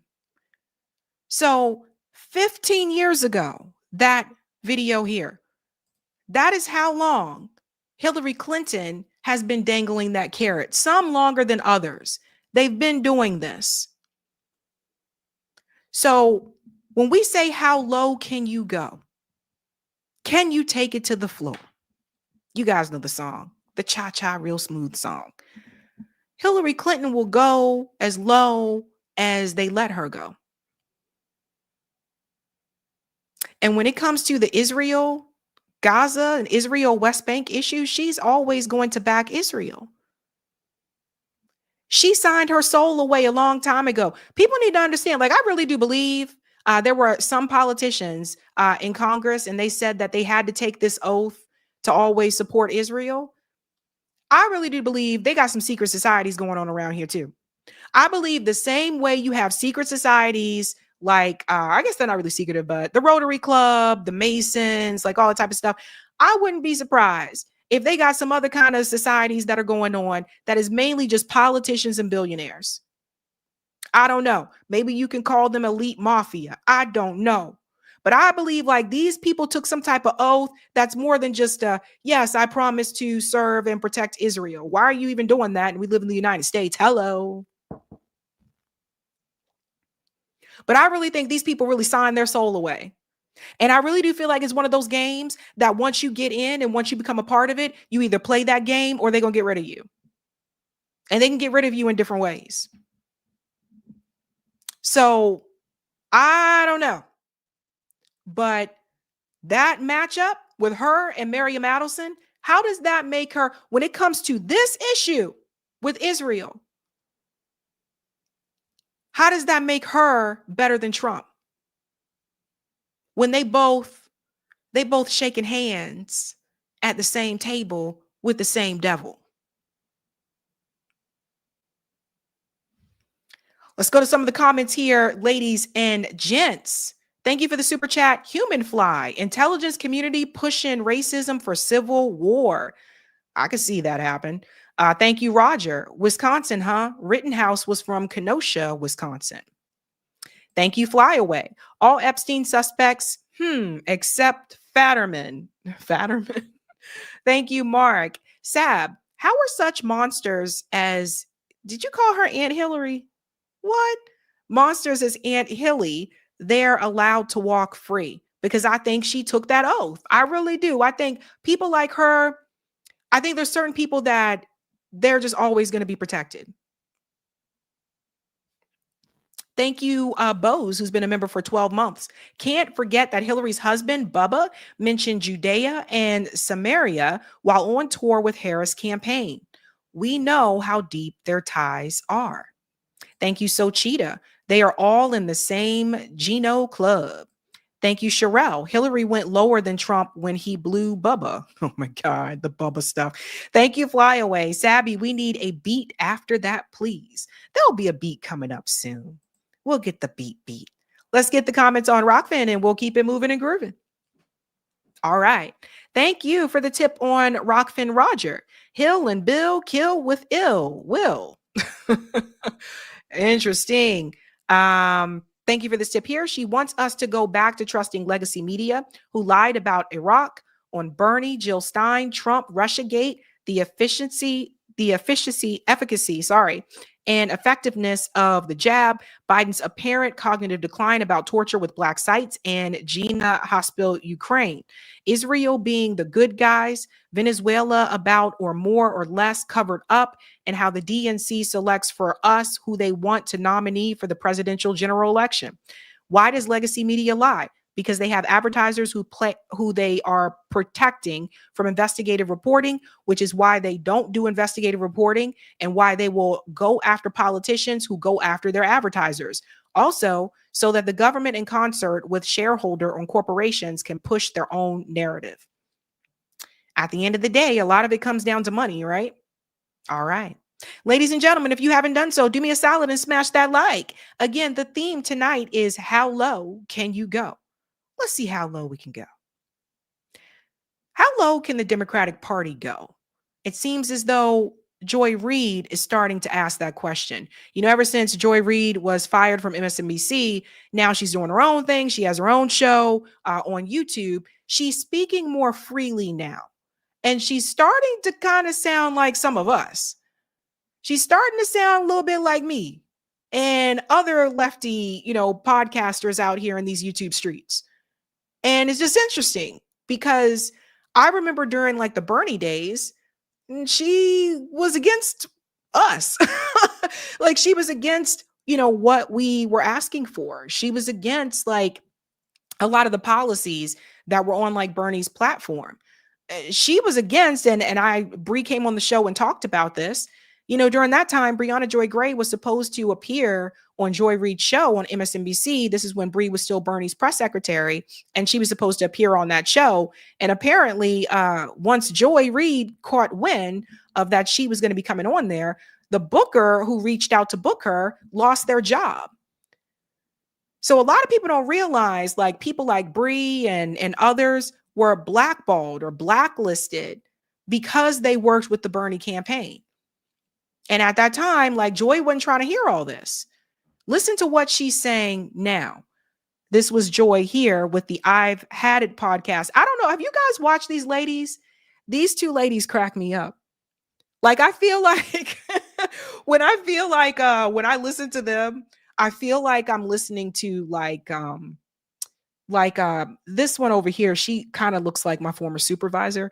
I feel like I'm listening to like my two supervisors, like just have conversations and chat it up, talking about things that would probably be private, but they're on camera talking about it. But if you haven't seen the I've Had It podcast, those women are really funny, really funny. But listen to what Joy Reid said here to them. My thinking about Hakeem is that he hasn't been the most effective minority leader at all. And the AIPAC situation is so blaring. What's your take on that? The AIPAC situation is, I went to a meeting of CBC members, and this was in Mississippi. And I didn't get any applause for it, but I told them from the stage, you all have to divorce yourself from AIPAC. You have to divorce AIPAC. Like that divorce needs to happen now. Because as long as AIPAC money is flowing into your coffers, you're never going to be truly free to tell the truth about our foreign policy. It's not going to ever be acceptable, even to MAGA people, to spend American tax dollars for a genocide. Right. It's just not acceptable with Bibi Netanyahu. Let me pause here.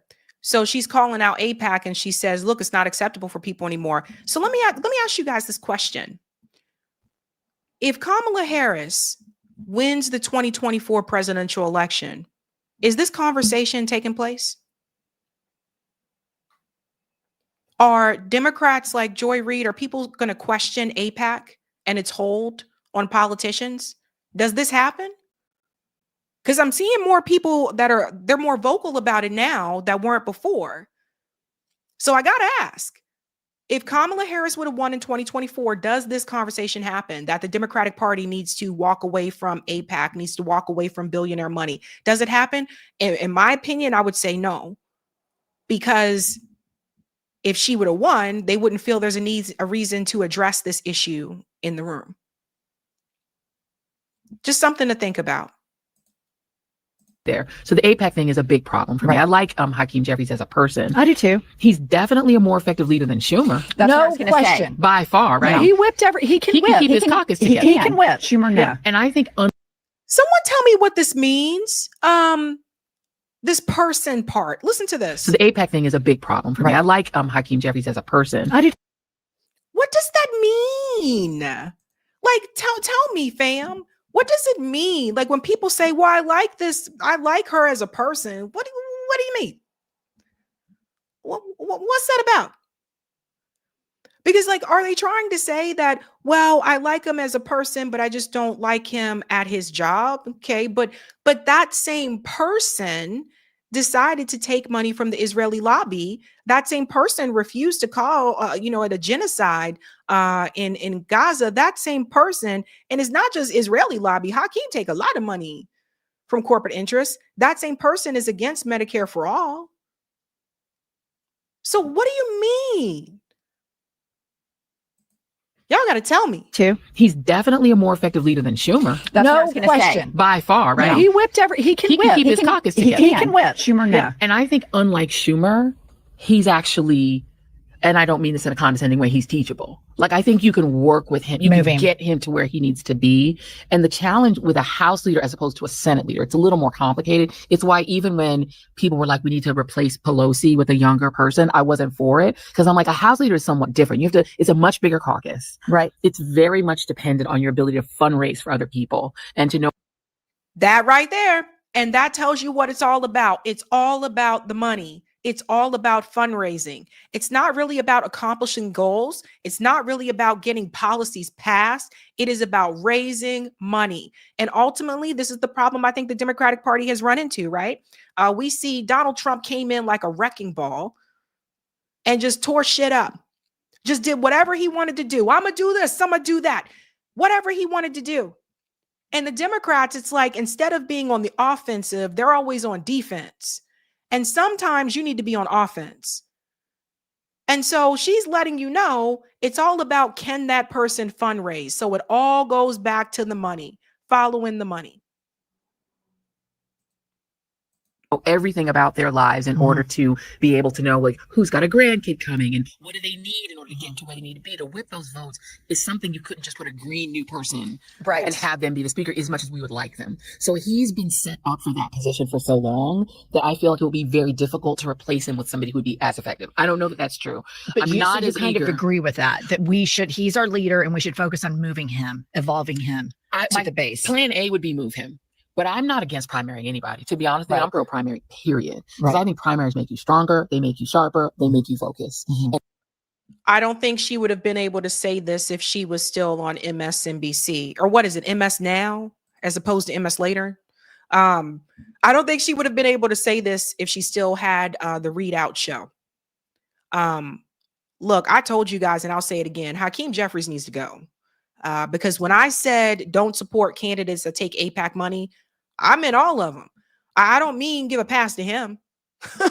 No, that's not what this is about. Hello. Right? Because that corruption is still there. And I see Hakeem Jeffries just working against like the progressive policies in every way, shape, or form. He voted alongside with Republicans to condemn socialism.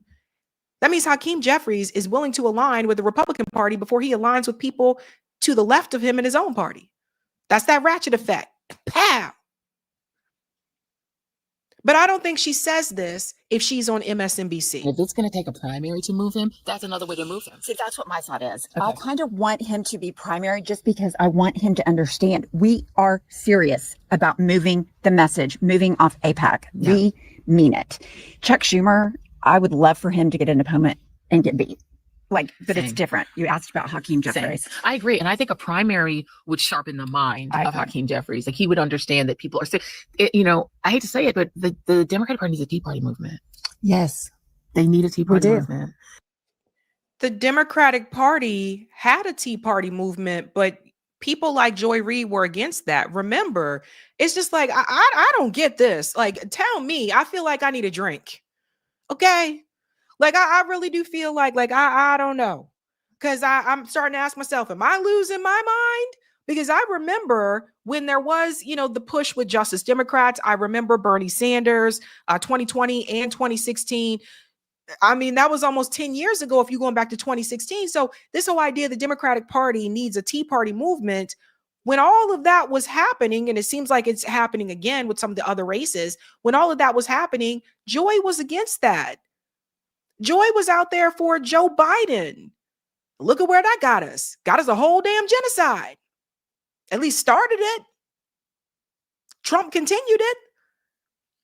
So I don't get this. As if these things like did not happen before. And it's like, it's time to have, the only reason we have an AOC is a primary, Oh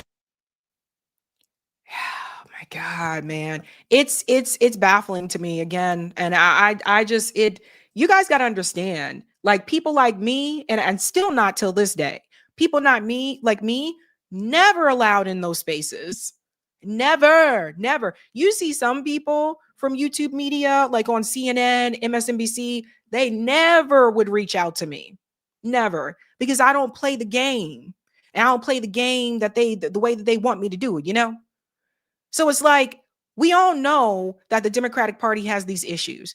We all know that a lot of these policies, such as universal health care, Medicare for all, whatever you want to call it these days, we know that a lot of Americans now, the numbers are showing they don't want money to go to Israel. They don't want these wars. We know these things are popular.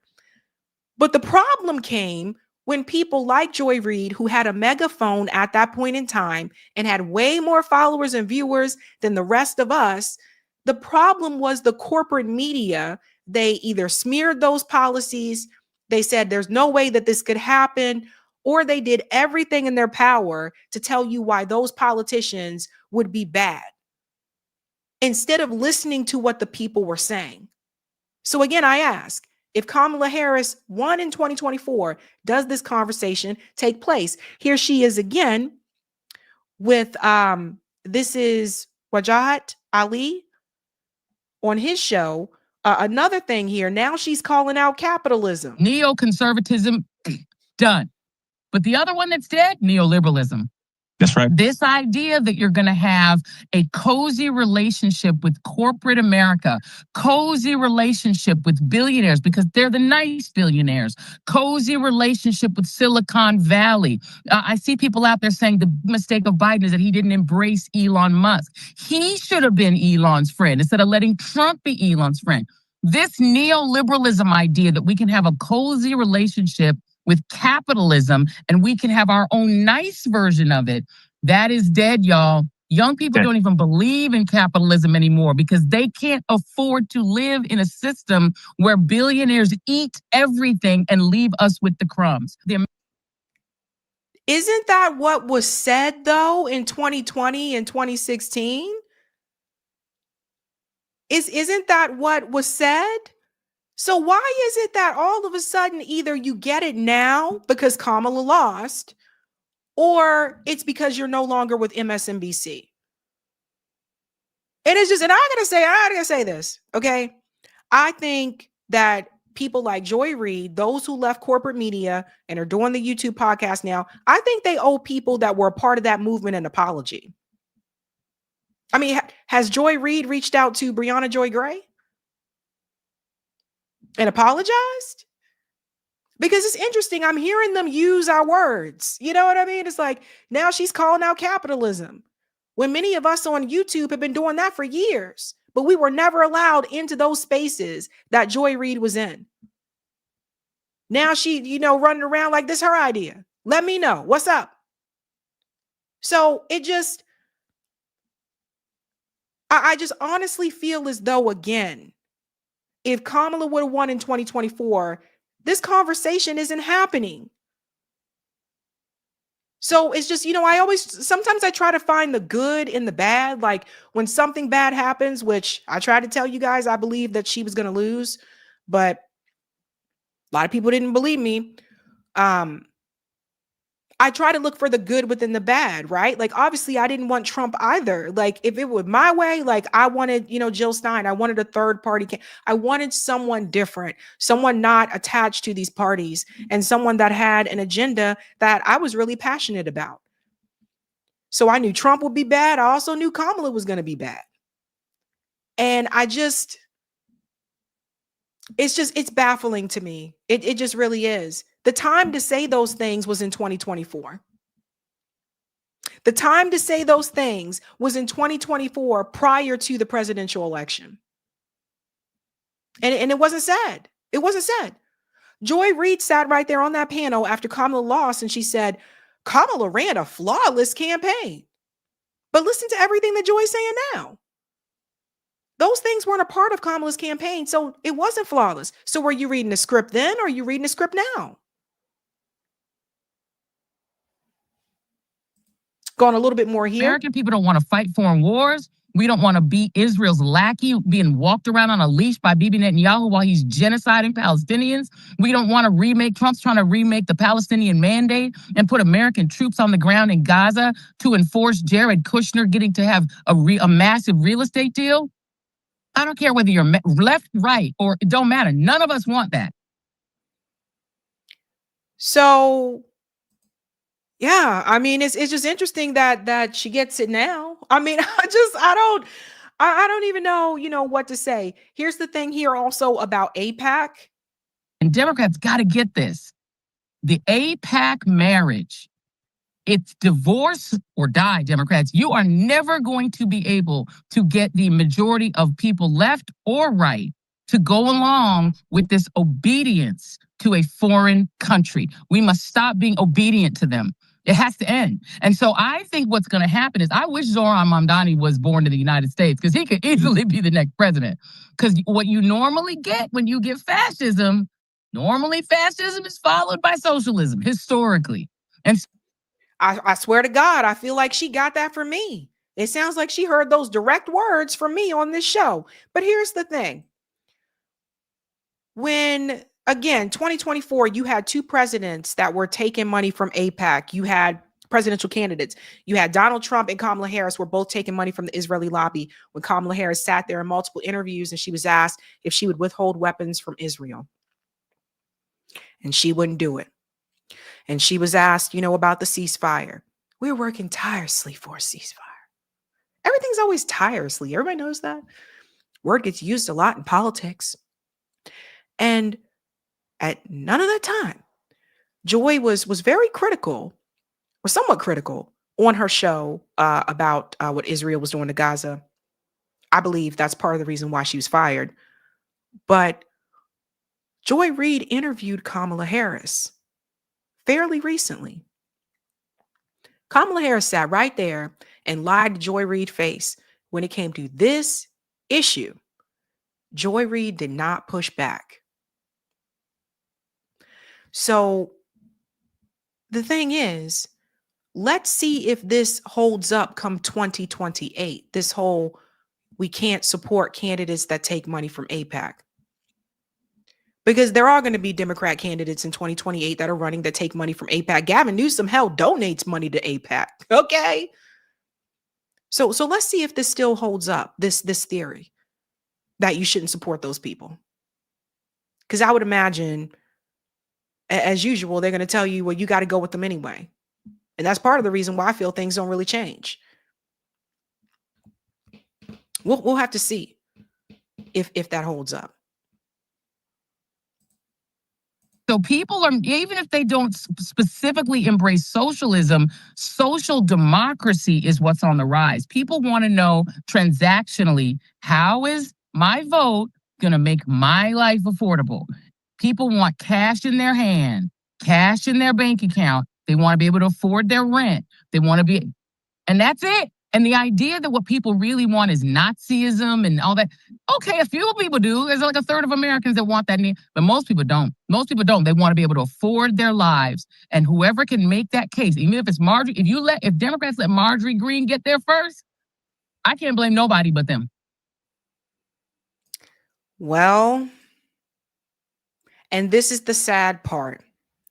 I feel like Marjorie Taylor Greene has been closer to moving in that direction than members of the Democratic Party.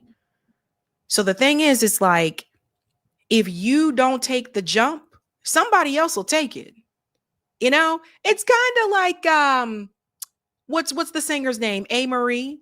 A. Marie has come forward recently talking about how, you know, songs that were originally offered to her, there were other singers who took those songs and she didn't get credit for it. And it's one of those things, is like I said, like if you don't get the jump on it, somebody else will.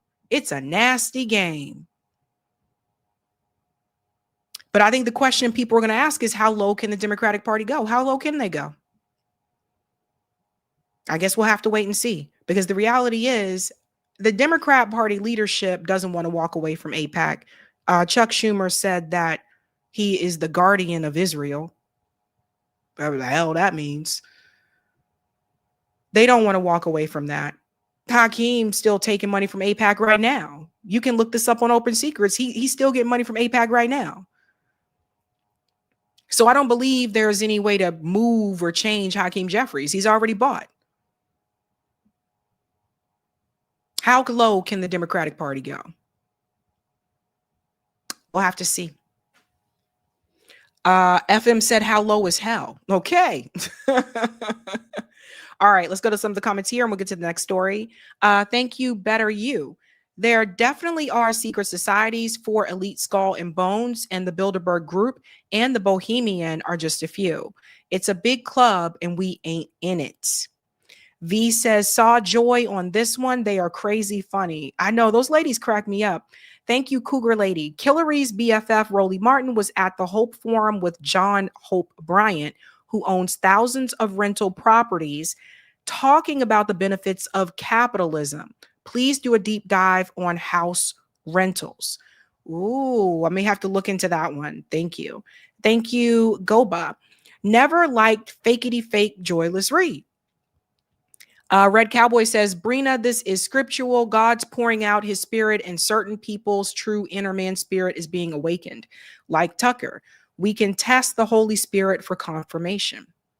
Interesting. Thank you, Cougar. I can't stand Joyless Reid. Anyone taking money from AIPAC is an enemy to the American people, especially to Black Americans. Corey's new wife is a Zionist. They all have to go. Corey's new wife also looks a lot like Rosario Dawson. I guess he got a type. Thank you, Motless X. Joy Reid loses on the message and optics right now. Sabrina versus Joy. Come on. Joy in an F-bomb t-shirt and late corner message versus Sabrina in a flowered shirt and traditional message. Who do I pick? That is interesting. Interesting. All right, let's get into this next crazy story here, ladies and gentlemen. This is wild. This is wild. We have an update about that second strike on the Caribbean boat. Pete Hegseth is now under investigation for war crimes. So I covered this in another video. So please check out that video if you haven't seen that yet, because this is the update. So now Donald Trump, he had this press conference. He made an announcement today. It is very appalling what is being said. I want to ask again, how low can you go? They are now openly admitting that, yes, there was a second strike. This is coming from Caroline Levitt. Check this out. I'm going to show you what Trump said earlier today. The White House confirmed second strike on the drug boat was deliberate. This is not good. War crimes, ladies and gents. Caroline, excuse me, regarding Venezuela, the president said yesterday that Secretary Hegseth had denied that second strike, the reported second strike on an alleged drug boat on September 2nd, the secretary said to the president that didn't happen. But to clarify, I just wanted you to clear this up. In his social media post, Secretary Hegseth didn't go into details about that strike. He just said U.S. operations in the area were lawful, and he said that the story and media reports were fabricated. So to be clear, does the administration deny that second strike happened, or did it happen and the administration denies that Secretary Hegseth gave the order? The latter is true, Abe, and I have a statement to read for you here. President Trump and Secretary Hegseth have made it clear that presidentially designated narco-terrorist groups are subject to lethal targeting in accordance with the laws of war. With respect to the strikes in question on September 2nd, Secretary Hegseth authorized Admiral Bradley to conduct these kinetic strikes. Pause. So they are confirming that, yes, those strikes were conducted. We knew about the first one. Now there is a second one. Pete Hegseth was denying that he said kill them all. I think he did say that. I'm sorry. I'm just keeping it real. The U.S. can be ruthless and dirty towards other countries. The reality is they had no evidence that this was a drug boat or not. From what I read and what I'm learning about this, that was not a drug boat. They are basically saying kill them all. People in the Caribbean have a right to get in a boat and to fish, and they are just going after anybody. Now you see the same type of viciousness that comes from the IDF and how they attack the Palestinian people. And now you see the same thing happening here with the U.S. government. So like I said, they move in one accord. They don't care. Pete Hegseth told them to kill them all. Those are war crimes. And yes, there does need to be an investigation. And honestly, he should be on trial. Let's continue. It gets worse when you see what Donald Trump said at the announcement today. Admiral Bradley worked well within his authority and the law, directing the engagement to ensure the boat was destroyed and the threat to the United States of America was eliminated. And I would just add one more point to remind the American public why these lethal strikes are taking place. Because this administration has designated these narco-terrorists as foreign terrorist organizations. The president has a right to take them out if they are threatening the United States of America, and if they are bringing illegal narcotics that are killing our citizens at a record rate, which is what they are doing. And under the previous administration, there was enough fentanyl trafficked into our country to kill every American man, woman, and child many times over. And so that's why you've seen a drastic difference in this administration's policy with respect to the last. And it's one of the many reasons the American public reelected this president and support this Secretary of War in conducting these strikes. Ladies and gentlemen, no, he does not have the right to do that. Two, we all know, those of us who've been paying attention, we know this is about the oil in Venezuela, right? So Donald Trump has gone on record and made this very public. The drug issue here is an excuse. This is not to say that there haven't been drugs from Venezuela, but that's not what this is really about. Donald Trump just pardoned a former president of Honduras, Juan Hernandez, just the other day, a real narco. So it was never about the drugs. He just pardoned a guy who trafficked cocaine into the United States. So I don't understand how people can fall for something that is just, if you pay attention, you'll see it. Now, listen to what Pete Hegseth is saying. This is a very incompetent administration. I have to tell you guys, this is why I think Democrats are poised to win in 2028. This administration is very incompetent. Pete Hegseth was not qualified for this position from the get-go. Donald Trump was just putting people into positions, that really should not have been there. You guys have seen what Kash Patel has been an utter disaster. Utter disaster. You see what is happening with Pete Hegseth. Listen to what he said earlier today. Watch that first strike live. As you can imagine, at the Department of War, we got a lot of things to do. So I didn't stick around for the hour and 2 hours, whatever, where all the sensitive site exploitation digitally occurs. So I moved on to my next meeting. So he tells you that he didn't even see it. He didn't even see the second strike that he ordered. How low can you go, Pete? I just moved on to something else. I mean, they renamed the Department of War. And Donald Trump is walking around saying that he is a peace president. I just don't know how much longer people can be fooled by the okie doke when this is all happening right in front of them. And I think a big part of it is people really want to have a savior. They look to these politicians as heroes and they idolize them and they think they can do no wrong. So even when they do something wrong, they have to trick themselves and twist themselves into a pretzel to convince themselves like what they're doing is really right because of this, that, and this.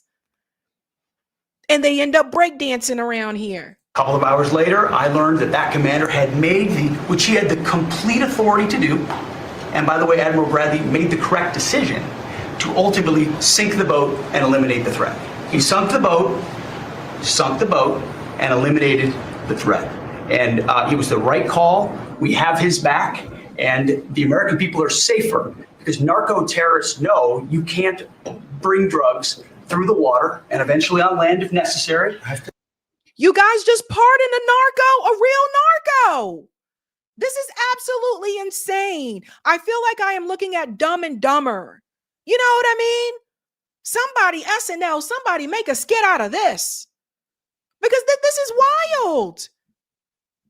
It's just insane. It's buffoonery. No wonder people laugh at us. I get it now. I get it. To the American people, we will eliminate that threat, and we're proud to do it. So you didn't see any survivors, to be clear, after that first strike? You personally? I did not personally see survivors, but I stand, because the thing was on fire. It was exploded and fire and smoke. You can't see anything. You got digital. This is called the fog of war. This is what you in the press don't understand. You sit in your air-conditioned offices or up on Capitol Hill and you nitpick and you plant fake stories in the Washington Post about kill everybody, phrases on anonymous sources, not based in anything, not based in any truth at all. And then you want to throw out really irresponsible terms about American heroes, about the judgment that they made. I wrote a whole book on this topic because of what politicians and the press does to warfighters. President Trump has empowered commanders to do what is necessary, which is dark and difficult things in the dead of night on behalf of the American people. We support them, and we will stop the poisoning of the American people. And Mr. Secretary, on the second strike, you said it happened more than an hour after the first. Did I hear it correctly? I couldn't tell you the exact amount of time. You went off the room, is what you're saying. I already stated my answer quickly. This is embarrassing. This is embarrassing. Donald Trump looked like he half asleep. And it's just, guys, they are openly committing war crimes. This is not the Bush years. This is not George W. Bush's administration. Okay? We have social media. We have smartphones now. People know what's going on. Okay? So this isn't the whole, they had weapons of mass destruction and you just believe what they say because we can't check for ourselves with our smartphones, etc. This is not that time anymore. People know what's going on. The majority of Americans are against Donald Trump going to war with Venezuela on both sides of the aisle. So this is very unpopular. He goes on to say that he will strike other countries. What did I tell you? That he was waging an all-out war on Latin America. So the whole false fake peace deal with Gaza, because Israel just killed 2 Palestinian brothers the other day. They're still killing people and starving people in Gaza. That was just to get your focus away from that so he can start war somewhere else in Latin America. You just mentioned potential land strikes. Can you elaborate anything on that? Are you talking about if they come in through a certain country or any country, or if we think they're building mills for whether it's fentanyl or cocaine. I hear Colombia, the country of Colombia, is making cocaine. They have cocaine manufacturing plants, okay? And then they sell us their cocaine. We appreciate that very much. But yeah, anybody that's doing that and selling it into our country is subject to attack. So not necessarily just Venezuela. No, not just Venezuela. No. Venezuela's been very bad. Venezuela's been really bad in something else, probably worse than most, but a lot of other people do it too. They would send murderers into our country. They would empty their jails into our country. They sent people into our country that we don't want. They sent their drug dealers and their drug people into our country. They sent people from their mental institutions into our country, and we're getting them out. That was bad. That was real bad. And they also sent drugs. Yeah. Guys, this is really bad. First of all, you can't just go attack other countries like that. Like this is not legal, what he is doing. Oh yeah, we'll just go after them too. Oh, and by the way, if this was really about drugs like he says it is, well, the biggest drug dealer in the United States is Big Pharma. Last time I checked, the Sackler family is living free. Don't see Donald Trump trying to take them down. Oh no, because they're in the same class. Those are his rich buddies. Rich buddies. Meanwhile, Nicolas Maduro is apparently not afraid Not afraid at all. A fiery speech from Venezuelan President Nicolas Maduro moments ago, openly challenging Washington. Venezuela has reached the highest level of national unity. The people across all political backgrounds reject any military threat and are ready to defend the homeland if necessary. We are preparing to defend our land, our sovereignty, and our dignity, and to ensure future generations live in a free nation. We do not interfere with anyone's affairs, and others must stop interfering in Venezuela's. This is Maduro here. I think he did a little dance too.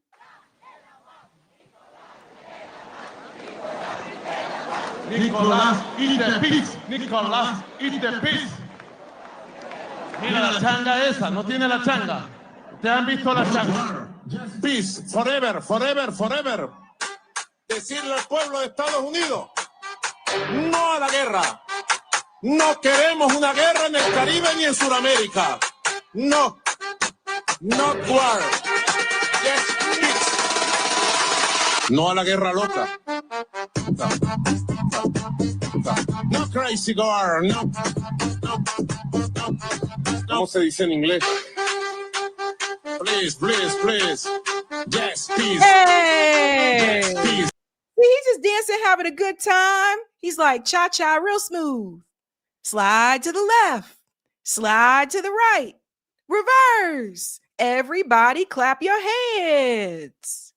How low can you go? Can you go down low? How low can you go? Can you take it to the flow? Clap, clap, clap, clap your hands. Anyway, Nicolas Maduro is not afraid at all. And honestly, this is the thing. Like, you can't just continue to come in, steal people's land, take their resources. Donald Trump said he wants the oil. That's really what this is about. And expect these people not to fight back. What is wrong with you? Even Marjorie Taylor Greene, because he is facing criticism from both sides on this. Marjorie Taylor Greene said, fix health insurance, not regime change in Venezuela. Oh. That's from Marjorie Taylor Greene. On the other hand, Hakeem Jeffries says, don't expect House Democrats to pursue Pete Hegseth impeachment. Because after everything that you just saw about them acknowledging that second strike happened, Hakeem Jeffries is like, yeah, I know he committed war crimes, but oh well. This is why I say Hakeem should leave Congress. I think Hakeem should be challenged. For all the people who are fighting against that, to me, let's go to part 3, Corey. All the people who are fighting against that, to me, it seems like to me that you don't really want any type of change. He fights harder against Zohar Mamdani than he did against the Republican Party. And now you got Chuck Schumer trying to implement this strategy here, the War Powers Resolution. So again, this is bipartisan. People are not in favor of this conflict. I want to ask you about today's Oval Office meeting about potential U.S. military action against Venezuela. You have warned that senators will force another vote under the War Powers Act to block military action in Venezuela if Trump goes any further. Are you hearing privately from any Republican senators who might be concerned about military action against Venezuela? Tell us more. First, the bill is bipartisan. It's Rand Paul, Tim Kaine, myself, and I think now Senator Schiff. And we are hearing in this area, there are a lot of Republicans who are troubled. Frankly, there are Republicans who don't have faith in Hegseth and in what is going on there as well. And so we are seeing, first time, some of our key Republicans who are defense hawks really worried about what the administration is doing in both the Caribbean and in Venezuela. I want to ask you about today. So here's the thing. This is something that, and this is what I said about Democrats playing defense instead of offense. The Democratic Party can do this right now. Chuck Schumer can do this right now. This War Powers Resolution, he can bring it to the floor right now and force the vote, especially since it has bipartisan support. This whole idea of, well, if Trump does this, then we're going to Why don't you get the jump on it and do it before Trump even thinks about going into Venezuela or sending troops to Venezuela? Why do you wait to let Trump do things and then try to respond? Because see, this could not be me. This could not be me. Oh man, I know this guy is just going around doing whatever the hell he wants to do, but I'm actually going to sit back and wait and see if he takes this next action, and then I'll respond. What? This is what I meant about the ineffectiveness.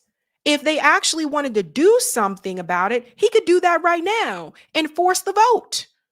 But we know they're allergic to forcing the vote. We know that one, don't we? Could have been done. Could have been done. Megyn Kelly feels a little bit differently about all this. She's kind of lost her damn mind ever since she made that comment about the 15-year-old not being a big deal. So I really do kind of not only want to see them killed in the water, whether they're on the boat or in the water, but I'd really like to see them suffer. So I really do kind of not only want to see them killed in the water, whether they're on the boat or in the water, but I'd really like to see them suffer. I would like Trump and Hegseth to make it last a long time so that they lose a limb and bleed out a little. Like, I'm really having a difficult time ginning up sympathy for these guys who 10 seconds earlier almost got taken out by the initial. Isn't this the same woman who was talking about no political violence? You know, I don't know what the hell happened to Megyn Kelly, but she went from, complaining about sexual harassment at Fox News, years ago to, well, I mean, if these girls Epstein was 15, just 15, that's different than like 12. To now saying that she wants all those people to be killed in the Caribbean that are on those boats. So much for guilty until proven innocent, or innocent until proven guilty. Wild stuff. Like, why anything to defend like your party?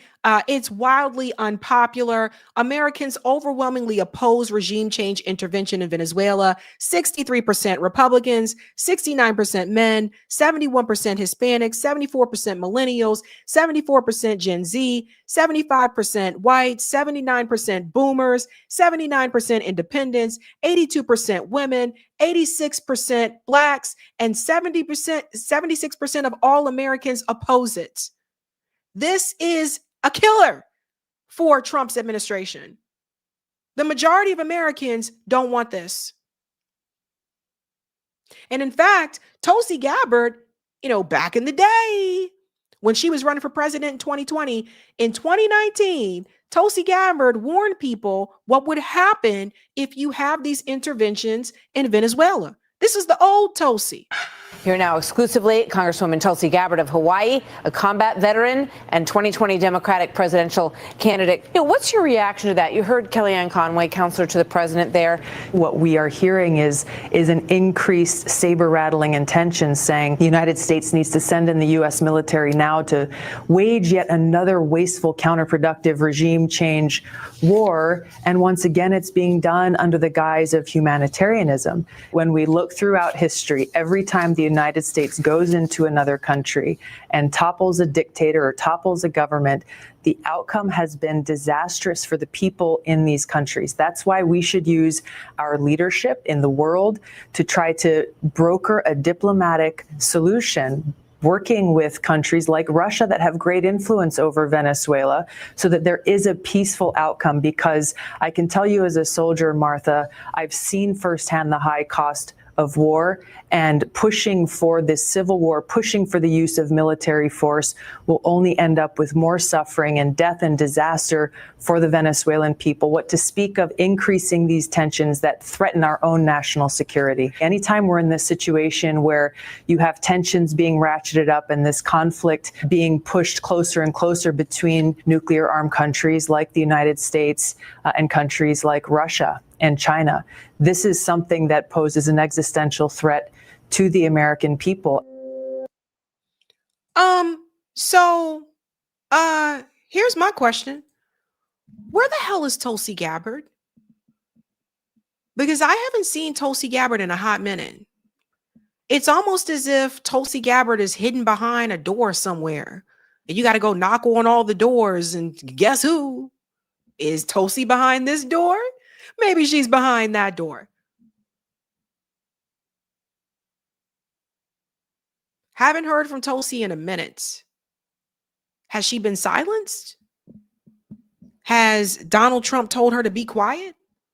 Because Tulsi was never in favor of this intervention in Venezuela or Syria.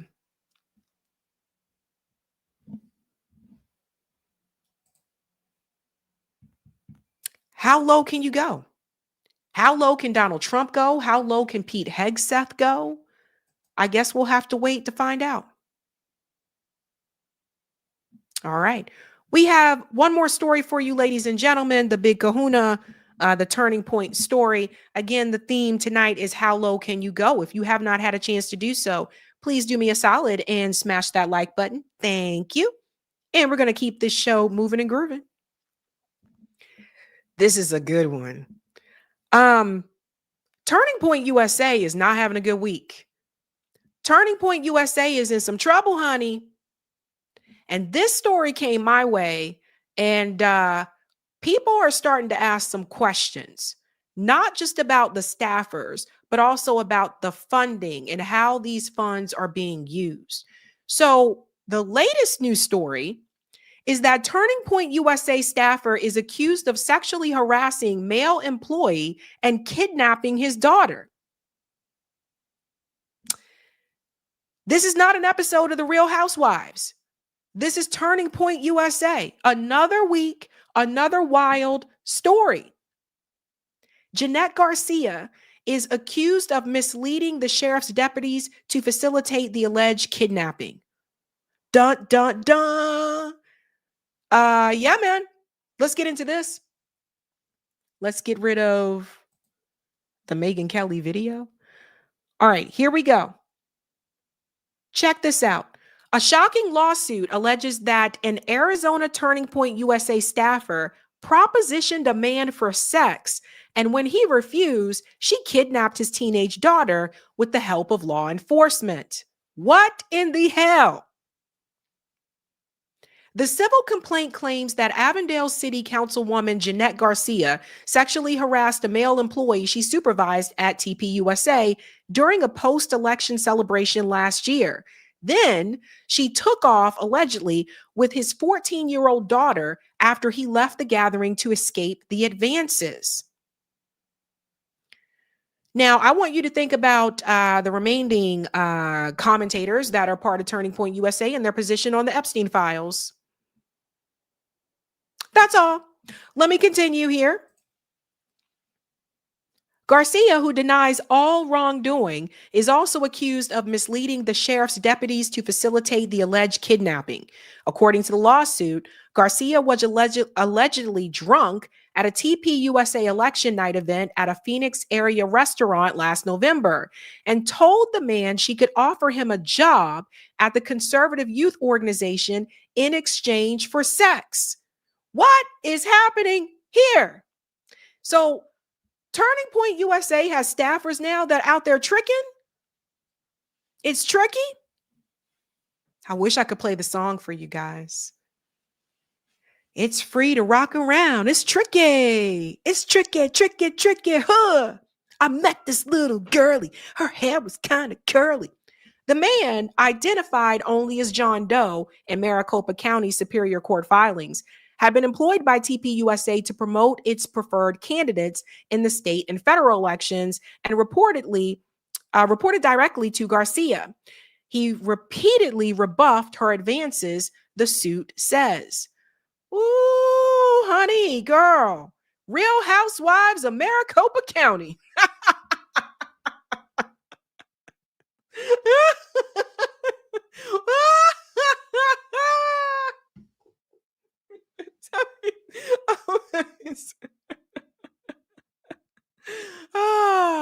I can see her opening right now. I don't always give advances to random guys, but when I do it at a TPUSA event. Okay, let me stop. Let me continue. Garcia's alleged behavior became more aggressive and explicit due to excessive consumption of alcohol. According to the suit, forcing the man to leave the restaurant just after midnight, But when he arrived home, roughly 45 minutes later, his daughter was missing. Real Housewives gone bad. After searching a friend's house without success, he returned home. He encountered Maricopa County Sheriff Office deputies who told him his daughter was safe and that she was with Garcia, according to the filing. The man continued to try to contact his daughter and Garcia, but got no response. He finally reached Garcia around 2:20 a.m. and she confirmed she had the girl. Pause. That's kidnapping. And two, since she had already been intoxicated, did she drive to his house and take his daughter?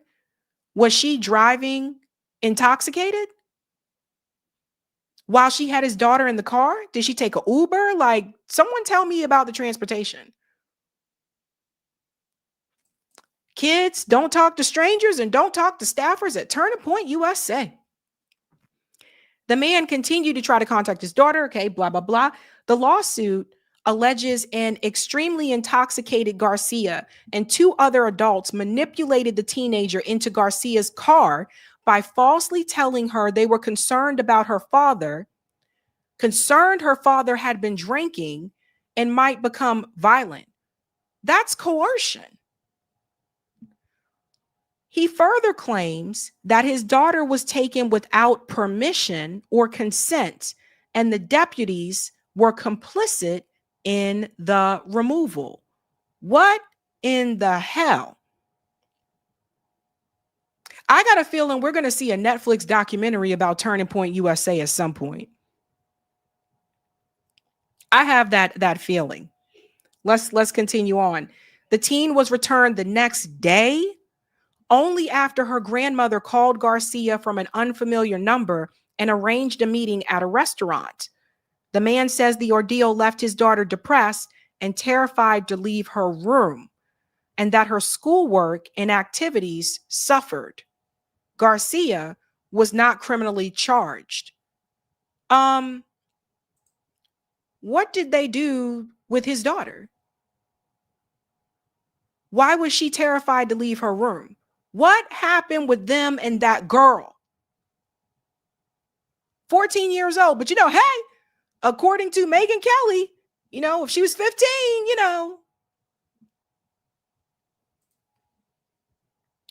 the staffer has been embroiled in controversy before. Earlier this year, Avondale City Council censured her after she referred to actor Tom Hanks as a pedo on X. Hey, pedo Tom Hanks, not all MAGA hat wearing patriots are white. In fact, most racism comes from elite Democrats, you a-hole. She later claimed she meant the Spanish word for fart.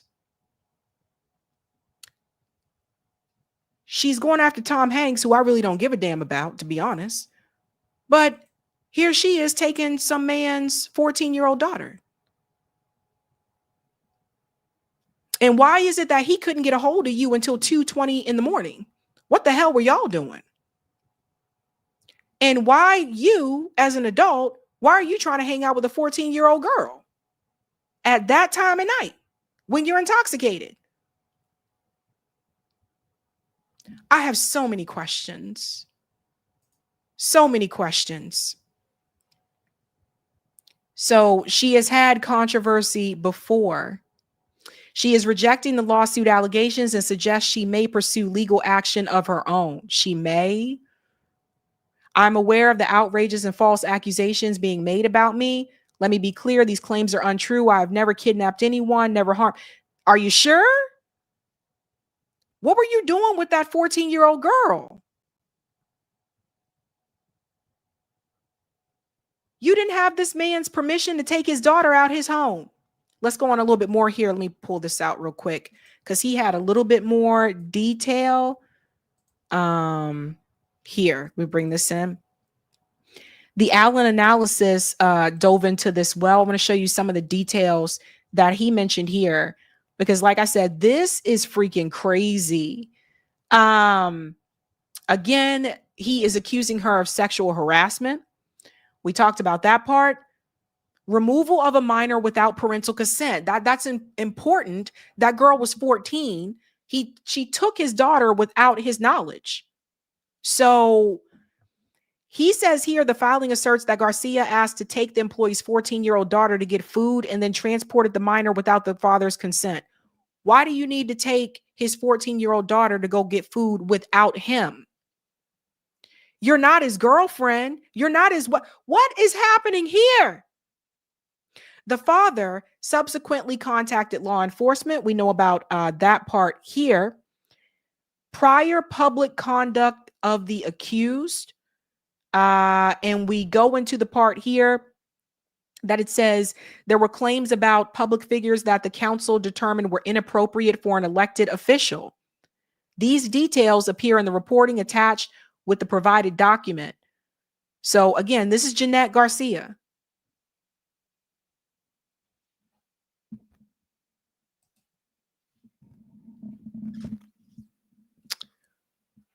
What the hell is happening at Turning Point USA?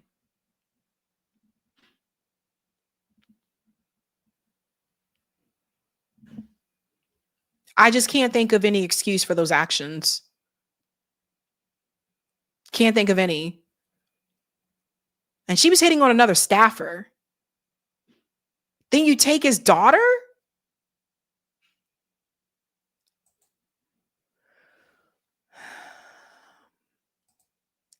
Then this came through. Candace Owen said, I received information last night that put the final pieces together for me. I can now say with full confidence that I believe Charlie Kirk was betrayed by the leadership of Turning Point USA and some of the very people who eulogized him on stage. Yes, I will be naming names and providing evidence for my claims. And I am making a personal plea to every well-meaning person who donated to God-forsaken organization to request a refund. You were lied to and leadership knew. So Candace is telling people to request a refund from Turning Point USA. And you know what? I'm here for it. I am. Because I'm just like, I'm just here for it. I'm here for it. I'm just watching all of this blow up. I'm literally sitting on a beach in my mind, sitting on a beach, sipping, I don't know, like a margarita. And I'm just watching all this from a distance. And I'm like, yes. I'm like, blow it all up. Let it all fall to pieces. Expose it for what it is. Because now people are also starting to look into the finances. Now, this guy here, I want you guys to see this. He's a conservative, but he's a conservative that apparently wants to hold the party accountable. And he started to look into some financial implications of Turning Point USA. And you guys have got to hear this. Turning Point is putting on their IRS form that they are sending $1.5 million to this parking lot. Well, I'm sitting here in the parking lot. The business is not here as far as I can tell. What is going on? I mean, maybe they didn't think that anyone was going to actually drive out here and check it out. But as far as I can tell, the business is not here. So my question is, do the Turning Point donors know this is how their money is being spent? That Turning Point is writing on their IRS forms that they're sending $1.5 million to this parking lot. I did some additional checking. Another thing that is strange is that there is no website for 110 LLC. What is going on? Like, to his point, he's like, what is going on? What the hell is going on? An empty shopping plaza? So where's that money going? Now they'll probably say, well, there's going to be a Turning Point office there at some point in the future. It's just not there right now. Really? Like, people believe that? So listen to the tax form information here. Weeks ago, I posted a video about red flags at Turning Point USA. Among the many things I mentioned, Turning Point was missing 3 of the 4 990 forms for their shell companies. Well, guess what? The missing forms have mysteriously been posted, and they are marked that they were filed on May 15th, 2025.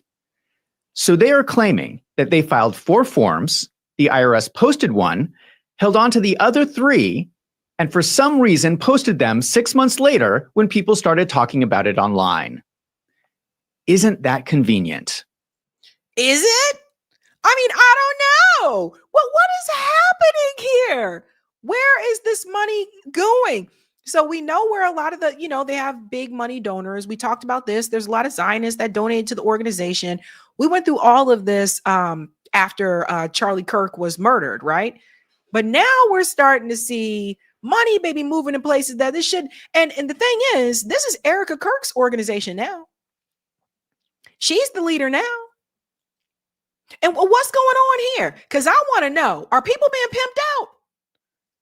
Why this woman, Jeanette? Why is this woman? Why is she going to take some guy's 14-year-old girl to go hang out and get food at night when she drunk?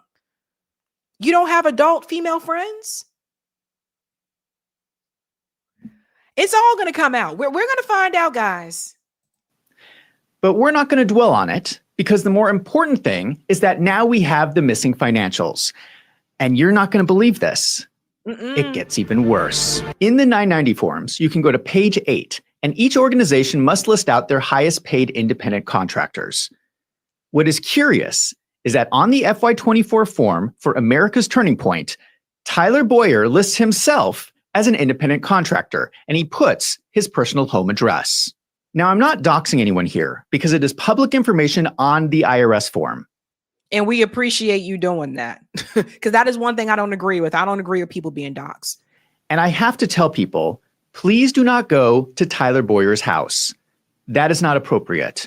But I will say, if you go look up his residence on Google Maps, you will see that he lives in a massive mansion. Now, I'm not going to show his home out of respect, but you can go see it for yourself. It is mind-blowing. Where is Tyler Boyer getting all this money? But what is even more important is if you go to the other shell company, Turning Point Action, in FY 2024, their number one independent contractor is a company called 110 LLC. In fact, this has been one of their largest contractors for the last 3 years. These are all the payments, and they total $1,456,261 over the last 3 years. That's almost $1.5 million. The description they provide is social, digital media, ad placement. Now, there is also an address for this company. So I thought, let's take a trip and go check this company out. If Turning Point is paying them $1.5 million, they must be doing something really great. I am on location in Queen Creek, Arizona. And if you don't know, Queen Creek is a suburb of Phoenix. So I'm at the address that was listed on the 990 form, and this is strange. This is a strip mall. So I'm going to get out, I'm going to take a walk around and see if I can find the business 110 LLC. Okay, I've walked past all the suites. I've checked all the doors. The business 110 LLC, as far as I can tell, is not here. Drop the beat for this one. Let's see how you do under pressure. Let's see how you do under pressure. Give them a name to remember. Hey, let's see how you do under pressure. Let's see how you do under pressure. A moment can live on forever. A moment can live on forever, but apparently not for Turning Point if they keep this up. We'll go on a little bit more here. What is going on? So Turning Point is putting on their IRS form that they are sending $1.5 million to this parking lot. Well, I'm sitting here in the parking lot. The business is not here as far as I can tell. What is going on? Yeah, ladies and gentlemen, what is going on? My goodness. What is happening? I feel like we're living in a cartoon. This is not normal. This is not real. We got to ask this question again. How low can Turning Point USA go? You see, this is what happens when you try to hide stuff. Because had not been for the murder of Charlie Kirk, people wouldn't even be looking at all. See, now people starting to look into some of everything. First, it was, let's find out what really happened to Charlie Kirk because the FBI is hiding information. Then it's like, oh, Turning Point, they covering some things up too. Oh, there's group text messages that are revealing information that they said that Candace was lying about. And now people are starting to dig into financials. They're starting to see, like, where is this money going? Why is this dude living in this big fancy house? Is that where the money going to?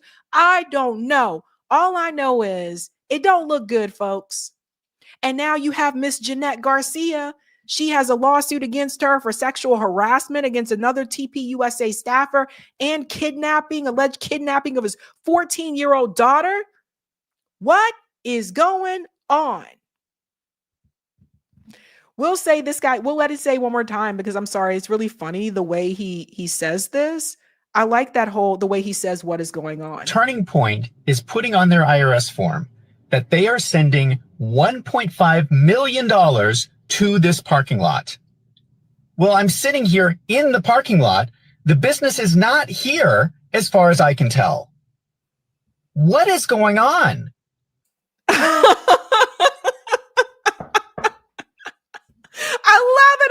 I love it. It's all coming out, folks. It's all coming out. So how are they going to explain this? How is Turning Point USA going to defend this? How low can they go? All right, ladies and gents, that is it for me tonight. Eric is going to come on and close out the show. I will see you guys again Thursday evening. Thank you guys so much. You know what's happening? They're making money. They're taking all that to the bank, man. And the thing is, they're just like amateurs. These TP guys, like the real stuff happens on Wall Street and in the big banks and whatnot. So yeah, somebody's making it somewhere. What is going on? Like, I love the way he says that, but I don't know, man. It's wild. It's wild. All right, we'll see you on Thursday. Have a good night, guys. All right, we're gonna let Sabby call it a night here, and I'm gonna read out some chats and talk about a couple of things. Let's see, and rearrange the screen a little. Whoop, wrong one. There we go. But yeah, there's there's always the question, like what do we do about all this, and it's going to come down to figuring out. It always comes back to government one way or another. I mean, it's if you don't want your president, just bombing people willy-nilly in little boats, you need a president that's not totally corrupt, and you need a Congress that's not totally corrupt to rein him in. But in our system, it's war, because war is what makes money. And towards that end, as far as what we do about it, here, I'm going to go to, I'm just bringing up this page. Here we go. If you go on, the old 11 Demands website, 11demands.org, you'll see, there's a line. I actually just added this line. Here you go. You get the inside scoop here. I tried to condense the thing down to one line, right? And so here it is in your one line. We need a mass movement based on clear demands with a strong focus on corruption. So if we're going to get anywhere, I'm saying we're putting it there in one line. And the one other thing I'll note here is if you click through to the About 11 Demands Substack, there is the straight through click into the Substack, but also on the site now you can see several highlighted posts. And this is a way you can go in and see, kind of the five, kind of what I would call them, the key Substack posts, at least at this point. You get the core problem, challenge, and solution, getting into, what these core problems are and what we do about them. Two sets of interests is always a good one. Are they working for the interests of the billionaires and in the top 0.1%, or are they working in 99%? Forget left versus right. It's up versus down. That's always, the left versus right is the fight they want us to have. It starts with demands, is getting into the whole idea of if we don't have clear demands, then what are we really doing here? And know your enemy. And, spoiler, it's the billionaires, and their interests. So So there you go, 11demands.org. That's a bit of that for tonight. Meanwhile, let's look at what we got in here for some of these chats built up. All right. Thanks. A newer social center for becoming a YouTube member. Always like our members. Thanks for the super chat. Measured Man, who says this hits hard. My family discussed it on Thanksgiving. Rules of engagement matter. The enemy is already helpless. No second strike allowed. 4 decades of military in my blood. This needs investigations. Charge him. Yeah, and this is one thing that happens with Trump and that whole ilk is that they just take it to the next level. One way I put it sometimes is the Democrats tee the ball up and the Republicans hit the ball out. It's like Democrats are the fox, Republicans are the wolf. So yeah, the Republicans are worse, but the Democrats aren't the answer. It's just worse in a different way, and it does that cycle. So what is the answer? I would say the answer is us. Have clear demands and try to figure out how to organize behind them into something real. And thanks for the super chat, Todd, for FL4. I assume that's Florida 4, who says, we have a demand problem, not a supply problem. We should look real hard in the mirror at how we treat our own before starting a war over it. I'm so tired of this. And yeah, I think Tom there is talking about the whole drug issue, and how Trump wants to, call, other people drug terrorists and whatnot. And there's a clear answer that I think Todd would probably agree with is legalization. You basically legalize everything. Yes, you have rules and regulations around things, but you get rid of this whole prohibition concept, and then we're not dealing with these issues in the same way. Thanks for the super chat. Fly Away Forever, who says Maduro just bent Trump over a barrel. He contacted OPEC. Interesting. I mean, that may be a thing as to why Trump isn't able to, and we won't be able to just go in and just really hit Venezuela. I mean, obviously, the U.S. military could take out just about any country in the world that it really sets its mind to. But you get into these political and worldwide, and policy and those implications as to why it doesn't happen. And yeah, the oil supply. Venezuela is pretty important in the oil supply. I mean, and they don't want to mess that up. What they want, of course, is to get all the oil into the big energy producers' hands. But they don't want to have an oil supply shock. It could be a problem. And thanks also for this one, Measured Man. I think talking about Trump says this man took an MRI and said the report came back that he had the highest IQ of any president. The press conference today, they called him ignorant. Okay. And thanks for this one, Matless X. If Trump really cared about drug traffickers, then why did he pardon Desiree Perez in 2021 on his last days in office in his first term? And thanks for this one from AI Will Take Over 1984, who says, the greatness of America is its people and communities. The weakness of America is our own government who are destroying us dollar by dollar. Yeah, and and I think it's up to us, as the people to fix that, work on that. And thanks for this super chat, Sparky, who says, Sabby, congratulations on 300K subscribers. I'm not surprised. After all, you're still the bestest girl ever. All right. Thanks for that, Sparky. And yeah, the subscriber count over this weekend while the show was on break just kind of hit 300K and just went right on over it. Now it's like 302, so we are cranking. And thanks for this one as well. AI Will Take Over, who says the past 5 years has exposed America as a paper tiger. Russia, China, and India have stopped taking America's threats seriously. And thanks for this super chat, Matless. Also, why are congressmen asking military men to put their necks on the line and disobey orders versus the Congress doing their jobs and stopping the wars? Article 1 says Congress declares war, not POTUS. Yep, all very true. And, I'll just say this is what a corrupt system, a billionaire-run system looks like. And thanks for this one. AI will take over. Israel threatened Tulsi and had her silenced. Yeah, I mean, whatever the deal is, we're not hearing from her. And thanks also for this one. AI will take over. Charlie Kirk had an active $40 million life insurance policy at the time of his demise. Well, if that's true, that could get real interesting.